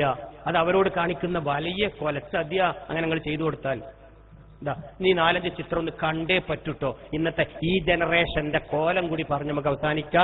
ലഹരിയട്ടോ, ഒക്കെ ലഹരി. കള്ളു മാത്രമല്ല ലഹരി, പറഞ്ഞല്ലേ. ഒന്ന്, ഒരു ഭ്രാന്ത് ലുക്ക്. ഇപ്പത്തെ ചെക്കന്മാരൊക്കെ നോക്കൊണ്ട് പുട്ടുന്നിട പോലെ കഞ്ചാവ് നിന്നുക. അമ്മാരി കേട്ടലാണ്. അറിയോ, ഞാൻ മലയാളിയുടെ ചിത്രം ഇങ്ങനെ എന്റെ അടുത്ത് മലയാളി ഉണ്ട് കേട്ടോ, പക്ഷെ കാണിക്കാത്ത എന്താ? സദസ്സിൽ ആരെങ്കിലും കുടുംബത്തിൽപ്പെട്ടവരുണ്ടാവും, അപ്പൊ ബോധം കെടും. അത് ഉണ്ടായിക്കോളും, എനിക്ക് അങ്ങനെ പറ്റിയിട്ടുണ്ട്. അപ്പൊ ഇവരാരും ഇപ്പൊ ഒന്നും ചീത്ത അറിയില്ലല്ലോ, ഇത്തരം ഉണ്ടാവും തോന്നുന്നില്ല. ഒരു ഭ്രാന്തൻ ലുക്ക്. ഇങ്ങനത്തെ ഒരു ചെങ്ങായിക്ക് IAS ഡിഗ്രി ആണെങ്കിൽ ഒരു പ്രൊഫഷണൽ ജോലി കിട്ടില്ല. കേൾക്കണമെങ്കിൽ എന്റെ കമ്പനിയിലെ നല്ല ബിടെക് എഞ്ചിനീയർമാരെ ഞാൻ മൾട്ടിനാഷണൽ കമ്പനിയിലേക്ക് ഇന്റർവ്യൂവിന് അയച്ചു, പകുതിയോളം തോറ്റു. കാരണം ലഹരിക്ക് അടിമപ്പെട്ടുകൊണ്ട്. വലിയ എഞ്ചിനീയർമാർ M.Tech-ഉം B.Tech-ഉം ഒക്കെ ഉള്ള ആൾക്കാർ ഇന്ന് പരാജയപ്പെട്ടുകൊണ്ടിരിക്കുക. കാരണം ലഹരിക്ക് അടിമപ്പെട്ടവരെ വൈറ്റ് കോളർ ജോബ് കിട്ടില്ല. 1 ലക്ഷം റുപ്യ മിനിമം സാലറിക്കാണ് ഞങ്ങളൊക്കെ അയച്ചത്. അതിൽ കുറച്ച് കുട്ടികൾ തോറ്റുപോയി. കാരണം ഇതായിരുന്നു കോലം. അടുത്ത് നോക്കി നിങ്ങൾ പല്ല് പരിശോധിക്കാൻ തുടങ്ങിക്കോളൂ. വൃത്തിയട്ട പല്ല്, മുറുക്കാനും കഞ്ചും വെത്തിലാണെങ്കിൽ ഒക്കെ കൂടി കയറ്റിയിട്ട് എത്ര പല്ല് തേച്ചാലും ആ നിറട് പോകില്ല. എന്റെ പ്രിയപ്പെട്ട സഹോദരിമാരെന്റെ സദസ്സിലുണ്ടെങ്കിൽ നാളെ നിങ്ങളെ കാണാൻ ഒരു ചെറുക്കം വരും. ഒന്ന് പരിശോധിച്ചേക്ക്. നിങ്ങളെ കെട്ടാൻ ആണ് കാണൽ ചടങ്ങ് നടത്തണം. ആണ് വീട്ടിലേക്ക് പോണ്ടട്ടോ, ആണിന്റെ വീട്ടിൽ പോണ്ട. പെണ്ണ് കാണൽ ചടങ്ങൊക്കെ അറിയല്ലോ. ഞാനൊക്കെ പെണ്ണെട്ടി 90-ലാ. ഞാനൊക്കെ കണ്ടിട്ട് വന്നതിന് ശേഷം എന്റെ പങ്ങന്മാരെ ഒരു കൂട്ടം അങ്ങോട്ട് പോയിട്ട് ആ പാവം പെൺകുട്ടിന്റെ ചുണ്ട് പിടിച്ചു നോക്കി, നാക്ക് പിടിച്ചു നോക്കിക്കണു, മുടി പിടിച്ചു നോക്കി, നടത്തി നോക്കി, മന്ദപ്പുണ്ട, മൊയന്തുണ്ട, കൊഞ്ഞപ്പാടുണ്ട ഒക്കെ നോക്കി വന്ന് വീട്ടിൽ വന്നിട്ട് പറയണേ, മോനെ കെട്ടിക്കോടി നോക്ക്, ഇത്ര മുടി വരെ അളന്നേക്കണം, ഇത്ര നീട്ടുണ്ടെന്ന് പറഞ്ഞിട്ട് ഞാൻ പോയി കെട്ടിയത്. ഒരൊറ്റ കുട്ടി ഇന്റെതൊന്നും വന്ന് പിടിച്ചു നോക്കിയില്ല. അത് എവിടുത്തെ ന്യായാണ്? ആണിനൊന്നും നോക്കണ്ടെന്ന് ആരങ്ങളോട് പറഞ്ഞത്? ആ കാലത്ത് അങ്ങനൊക്കെ മതി. ശരിയാ, ഈ കാലത്ത് പൊന്നാര പെങ്ങന്മാരെ ഉമ്മമാരെ ആണുങ്ങൾ അങ്ങനെയൊക്കെ പിടിച്ചു നോക്കണം. എന്റെ സഹോദരങ്ങളൊക്കെ ഉണ്ടാവും, പാവം എനിക്കിത് കൂടി ഇനി പോവാൻ പറ്റൂല. ഒന്നും ചെയ്യരുത് മക്കളെ. എന്റെ കുടുംബം പോലെ പറഞ്ഞു തരികയാണ്. എന്റെ കുടുംബത്തിന് നീ അങ്ങനെ പറഞ്ഞു കൊടുത്തിട്ടുണ്ട്. അതുകൊണ്ട് പെണ്ണ് കെട്ടുമ്പോ പെണ്ണുങ്ങൾ നിങ്ങളെ പിടിച്ചു നോക്കും, സൂക്ഷിച്ചോളി. നല്ലൊരു ജോബ് നിങ്ങൾക്ക് വേണം, വൈറ്റ് കോളർ ജോബ് വേണോ, അന്തസ്സായ ജോലി വേണമെങ്കിൽ ലഹരിക്ക് അടിമപ്പെട്ടവർക്ക് ജോലി കിട്ടില്ല. ഈ ലോകത്തെ കാര്യ പറയുന്നത്, പരലോകത്തെ കാര്യമല്ല. അത് നാളെയല്ലേ എന്ന് പറയും. ഭയന്ന് കുറെ കേട്ടിട്ട് പറയും നാളെ നിങ്ങൾക്ക് ചോദ്യം. നാളെയല്ലേ? ഇന്ന് കഞ്ഞുടിക്കണമെങ്കിൽ കള്ളുടിച്ചാൽ കഞ്ഞുടിക്കാൻ പറ്റില്ല എന്നാ ഈ പറയുന്നത്. അതുകൊണ്ട് പെൺകുട്ടികൾ ഒരു ഭർത്താവിനെ സ്വീകരിക്കുമ്പോ പരിശോധിച്ചോളി. അത് അടുത്തതാ വായുനാറ്റം. ഒരാഴ്ചയിൽ 1 നേരമെങ്കിലും മദ്യപിച്ച ഒരാളുടെ വായിൽ നിന്നും ഒരു ദുർഗന്ധം പുറത്തേക്കുണ്ട്. അത് ബീറാണെങ്കിലും ജിന്നാണെങ്കിലും ശൈത്താനാണെങ്കിലും എന്ത് കുടിച്ചാലും മണം പുറത്തേക്ക് വരും. എത്ര സ്പ്രേ അടിച്ചാലും മുറുക്കാൻ തന്നാലും ആ മണം സ്വന്തം ഭാര്യയ്ക്ക് കിട്ടിയൊക്കെ ഒരു പെൺകുട്ടിക്ക്, ജീവിതത്തിൽ ഒരിക്കലും മദ്യപിക്കാത്ത ഒരു പെൺകുട്ടിക്ക് ആ മണം തിരിച്ചറിയും. അതുകൊണ്ട് പരിശോധിച്ചോളി. ഒരാണ് നിങ്ങളെ കാണാൻ വരുമ്പോ ഇവ മദ്യപാനിയാണെന്ന് പരിശോധിച്ചോളി. എന്നിട്ട് കെട്ടി. വാപ്പ പറയാ കെട്ടിക്കോ മോളെ, താലി പറഞ്ഞ സമ്മതിക്കരുത്.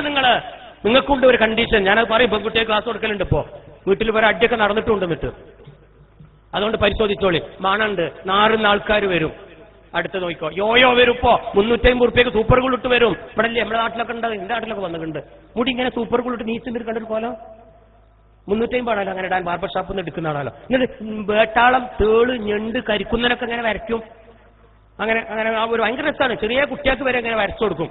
വലിയ കുട്ടിയാവുമ്പോൾ എന്താ ഉണ്ടാവുക, എന്തിന് തലയിൽ ഹെൽമെറ്റ് വെക്കൂല ഈ 350 റുപ്യക്ക് സൂപ്പർ ഗുളിട്ടാ? കാരണം ഹെൽമെറ്റ് വെച്ചാൽ തുളിഞ്ഞു പോവില്ലേ. അപ്പൊ അങ്ങനെ ഹെൽമെറ്റ് വെക്കാതെ അങ്ങനെ പോയപ്പോ പോലീസ് പിടിച്ചാ പറയലെന്താ, അതിന്റെ കാമുകി അപ്പുറത്തുണ്ട്, ഓളിന്റെ സൗന്ദര്യം കാണാൻ വേണ്ടിയിട്ട് ഞാൻ തുറന്നു വെച്ചേക്കണം. ഇവന്റെ തലച്ചോറിന് എത്ര 350? അതും എനിക്കറിയില്ല. ഏതായിക്കോട്ടെ, അങ്ങനത്തെ കുറെ കോലായിട്ട് യോയോ അറിഞ്ഞ മോഡലായിട്ട് പെണ്ണ് കാണാൻ വരും. വിട്ട മോനെ വണ്ടി, അടുത്ത ബസ്സിൽ ഞാൻ വരാന്ന് പറയുന്നത്. ബസ് വേറെയും വരും കേട്ടോ. വേറെ മുടി ചെറിയ കുട്ടിയാവുമ്പോ ഞാഞ്ഞോള് കരിക്കുന്നൻ, അത് വലുതായ ആ സാധനം വലുതാകും. കണ്ടില്ലെങ്കിൽ പെരിച്ചായി ഓന്തൊക്കെ കയറിയിരിക്കുന്ന തലയിൽ ഇങ്ങനെ കുറെ യോയോ മനുഷ്യന്മാരിറങ്ങിക്കണം. എന്നിട്ട് ഇതൊക്കെ കോലം കെട്ടി വീട്ടിലേക്ക് കയറി വരുമ്പോ ഉമ്മ കയ്യൊടുക്ക ഉഷാറായിട്ടാണ് ആ തള്ളക്കൊന്ന് കൊടുക്കയിട്ടല്ലേ. ഉഷാറായി, നന്നായി, എന്റെ മോൻ ഭയങ്കര ബുദ്ധി, വാപ്പാക്ക് ഇത്ര ഫാഷൻ ഉണ്ടായിരുന്നില്ല. ഒരു ഉമ്മ പറഞ്ഞ് ഞാൻ കേട്ടതാ, ഇവന്റെ മോന്റെ ഫാഷൻ ഒന്നും തന്തക്കില്ല കേട്ടോ, ഭയങ്കര സംഭവം അത്രേ. ഇത് ലഹരിയാണ്, വേശ്യാലയത്തിന് തുല്യമാണെന്ന് ഈ തള്ളക്ക് അറിയുന്നില്ല. ഞാൻ തള്ളാന്നെന്ന് പറയുന്നതാണെന്നറിയോ, അധികം ഈ യോയോ കൂടുന്നത് വാപ്പ ഗൾഫിൽ, ഉമ്മ നാട്ടിലുള്ള ഒരു കേട്ടോ. രണ്ടാളും ഇവിടെ നാട്ടിലാണ്. ഇത്ര വലിയ മൃഗങ്ങളൊന്നും വരില്ല. കുഞ്ഞ് ഞാഞ്ഞോളും കരിക്കുന്നതിനൊക്കെ വരും. പെരിച്ചായി ഓന്തൊന്നും കയറിയിരിക്കൂല. കുറച്ചൊക്കെ ഉണ്ട്, രണ്ടാളും കൂടി നാട്ടിലുണ്ടെങ്കിലുണ്ട്. ഉമ്മമാര് ഉപ്പമാര് പറഞ്ഞു കൊടുക്കി കുട്ടികൾക്ക് ഇത് ശരിയല്ല, ഇത് ആധുനിക പ്രൊഫഷണൽ ജോലിക്ക് ചേർന്നതല്ല. തെരുവ് വേശ്യകളുടെ കോലമാ, കൗബോയികളുടെ കോലമാ, തെരുവ് തെണ്ടികളുടെ കോലമാ, മദ്യത്തിനും മയക്കുമരുന്നിനും അടിമപ്പെട്ടവരുടെ ലക്ഷണ. അത്തരം കമ്മിറ്റിയിലേക്കാണ് നമ്മുടെ കുഞ്ഞുങ്ങൾ പോണത്. അതുകൊണ്ട് നമ്മൾ എതിർക്കണം. അടുത്ത് പോയി കൊളിഞ്ഞ് കുറെ ആഭരണം, ചങ്ങലൊക്കെ കെട്ടിയിട്ട് നടക്കാൻ തുടങ്ങുക. ഇത് ഹിന്ദുവിലും മുസൽമാനിലും ക്രിസ്ത്യാനിയിലും ഒക്കെ ഉണ്ട്. കൊടക്കെടുക്കാൻ, കാതിൽ കമ്മല, പുക്കളിൽ കമ്മല, പിന്നെ മൂക്കിൽ കമ്മല്, പറയാൻ പാടില്ലാത്തടത്തും കമ്മല്, കുറെ ചൂടിക്കയറ്. എന്നിട്ട് പറയാം അമ്പലത്തിൽ നിന്ന് മന്ത്രിച്ചൂതി കെട്ടിയ, പള്ളിയിൽ നിന്ന് ഉസ്താദ് പൂജിച്ച് കെട്ടിയ പോലൊക്കെ. ഇത് അമ്പലത്തിൽ നിന്നുമല്ല, പള്ളിയിൽ നിന്നുമല്ല, ബാറിന്നും ഓവലത്തിന്റെ ചോട്ടുനിന്നും കിട്ടുന്നതാ. എന്നിട്ട് പറയാ ഇത് സുന്നത്താണ്, അല്ലെങ്കിൽ മന്ത്രിച്ചാൽ ഒന്നുമല്ല, ഭ്രാന്തിന്റെ ലക്ഷണ. പറയണം നിങ്ങൾ, ഇത് ഭ്രാന്തിന്റെ ലക്ഷണ, ലഹരിക്കടിമപ്പെട്ടവന്റെ ലക്ഷണ. ഒരു ചരടോ ഒരു ഐക്കല്ലോ എവിടെയും കിട്ടുന്നതുകൊണ്ടോട് ഞാൻ എതിരല്ല. ഞാനൊരു സുന്നിയട്ടോ, ഞാനത് കിട്ടും ചെയ്യും, കെട്ടാൻ എന്റെ കുടുംബത്തോട് പറയും ചെയ്യും, അതിന് ഞാൻ എതിരല്ലേ. പക്ഷെ ഇത് ഭ്രാന്താണ് കേട്ടോ. ഞാൻ ഇതിനെ പറ്റിയാ പറഞ്ഞത്. ഇതാ ആഭരണ മത്സരത്തിൽ 1ാം സ്ഥാനം ഇന്ത്യക്ക്. ഇതാ ജട്ടി മത്സരം കണ്ടോളികൾ, യുവാക്കളുടെ ജട്ടി മത്സരം. സൺഡേ, മൺഡേ, ട്യൂസ്ഡേ, വെനസ്ഡേ, വെള്ള, ചോപ്പ്, മഞ്ഞ, കറുപ്പ് എന്നാ പറഞ്ഞത്. ഡിസ്പോസിബിൾ ജഡ്ഡി, ഊര വലിച്ചെറിയ, പിന്നീട് വലിച്ചെറിയ, തിരുമ്പൂല, കാരണം തിരുമ്പാൻ പറ്റില്ല ഈ ജഡ്ഡി, അങ്ങനത്താണ്. എന്നിട്ട് പുറത്തുനിന്ന് പാന്റ് ഇങ്ങനെ താഴ്ത്തും, ഇതും ഇങ്ങനെ ഇങ്ങനെ മേലക്കും. ഇതൊക്കെ വിദേശത്താ. ഈ മലയാളത്തിന്റെ കാണങ്ങൾക്ക് കേരളത്തിന്റെ നമ്മുടെ നാടൻ കുട്ടിയോടെ ഇതാ കണ്ടോളെ. ഇതാ ഒരു പാന്റിന്റെ താഴെ, കുണ്ടിക്ക് താഴെ ബെൽറ്റ് കെട്ടിയിട്ട് ഇടക്കിടക്ക് ഇങ്ങനെ വലിച്ചു കയറ്റുന്ന ഓരോ പരിപാടി. എന്നിട്ട് നോക്കാണ് നിങ്ങളിവിടെ കണ്ടിട്ടില്ലതൊന്നും. ഞങ്ങളുടെ നാട്ടിലുണ്ട്, ഇടക്കിടക്ക് കയറ്റും. ഈ കുട്ടികൾക്ക് അപ്പിച്ചിട്ടുണ്ട്, പമ്പേഴ്സ് കെട്ടിയിരുന്നല്ലോ ഒരു ആട്ടം, അടിയിലിങ്ങനെ സാധനം ഇങ്ങനെ തൂങ്ങുമ്പോ എന്നാ പലതും ഇങ്ങനെ ആടുന്നതാണ്. മുട്ടിന്റെ താഴെ തുന്നി കൂട്ടിയിട്ടുണ്ട്. ഇവർക്കൊണ്ട് ഓടാൻ ഒരു പട്ടിയാണ് കുരച്ച കമന്ന് കെട്ടി വീഴോട്ട വിറ്റങ്ങള്. ബസ് കയറിനുണ്ടെങ്കിൽ വലിയ 2 കാലം കൂടെ സാക്ഷരമാണ്. ഈ ചേരും മറ്റേ കൗമ തളപ്പിട്ടൊരു കയറ്റില്ലേ എന്നാ മാതിരി അവർ ബസ് കയറില്ല. കണ്ടുള്ള 2 പുറത്തൊരൊറ്റ ചാട്. കാരണം കാലിങ്ങോട്ട് അടത്താൻ പറ്റില്ല. ഞാനിങ്ങനെ ആക്കാൻ പറ്റില്ല, കാരണം മുട്ട് വരെ തുന്നിയിട്ടുണ്ടാവും. എവിടുന്നാണ് ഈ കോലം വന്ന് നിങ്ങൾക്കറിയോ? അത് കേട്ടോളി. ആൺവേശ്യാലയത്തിൽ നിന്ന് വന്നതാ. ആഫ്രിക്കയിലെ ആൺവേശ്യാലയം നടത്തുന്ന ഒരു പടം ഇറങ്ങി. ആ പടത്തിലെ ഈ മോഡല് അത് കണ്ട് നമ്മുടെ ഇന്ത്യയിലെ ഹിന്ദി പടത്തിൽ വന്നു. ഹിന്ദിക്കാർ കുറെ ഡൽഹി ബോംബെ ആൾക്കാർ ഈ കോലം കെട്ടി, അത് വിജയിച്ചു. നമ്മുടെ കേരളത്തിലും ഈ പടം ഇറങ്ങിയപ്പോ ആ ആൺവേശ്യയുടെ കോലം എന്തെന്നറിയാത്ത പാവമാധ്യമാരുടെയും നമ്മുടെയും നല്ല മക്കൾ ഈ കോലത്ത് വരിക. ആൺവേശ്യ ഹിജിടകൾ ഹോങ്കോങ്ങിലുണ്ട്. പിന്നെ കൗലൂൺ എന്ന് പറഞ്ഞ സ്റ്റേറ്റ് കംപ്ലീറ്റ് ഈ ടൈപ്പ്. അവിടെ ഹിജിഡ കേട്ടില്ലേ? അവരാണ് ഈ കോലം ഇറക്കിയത്.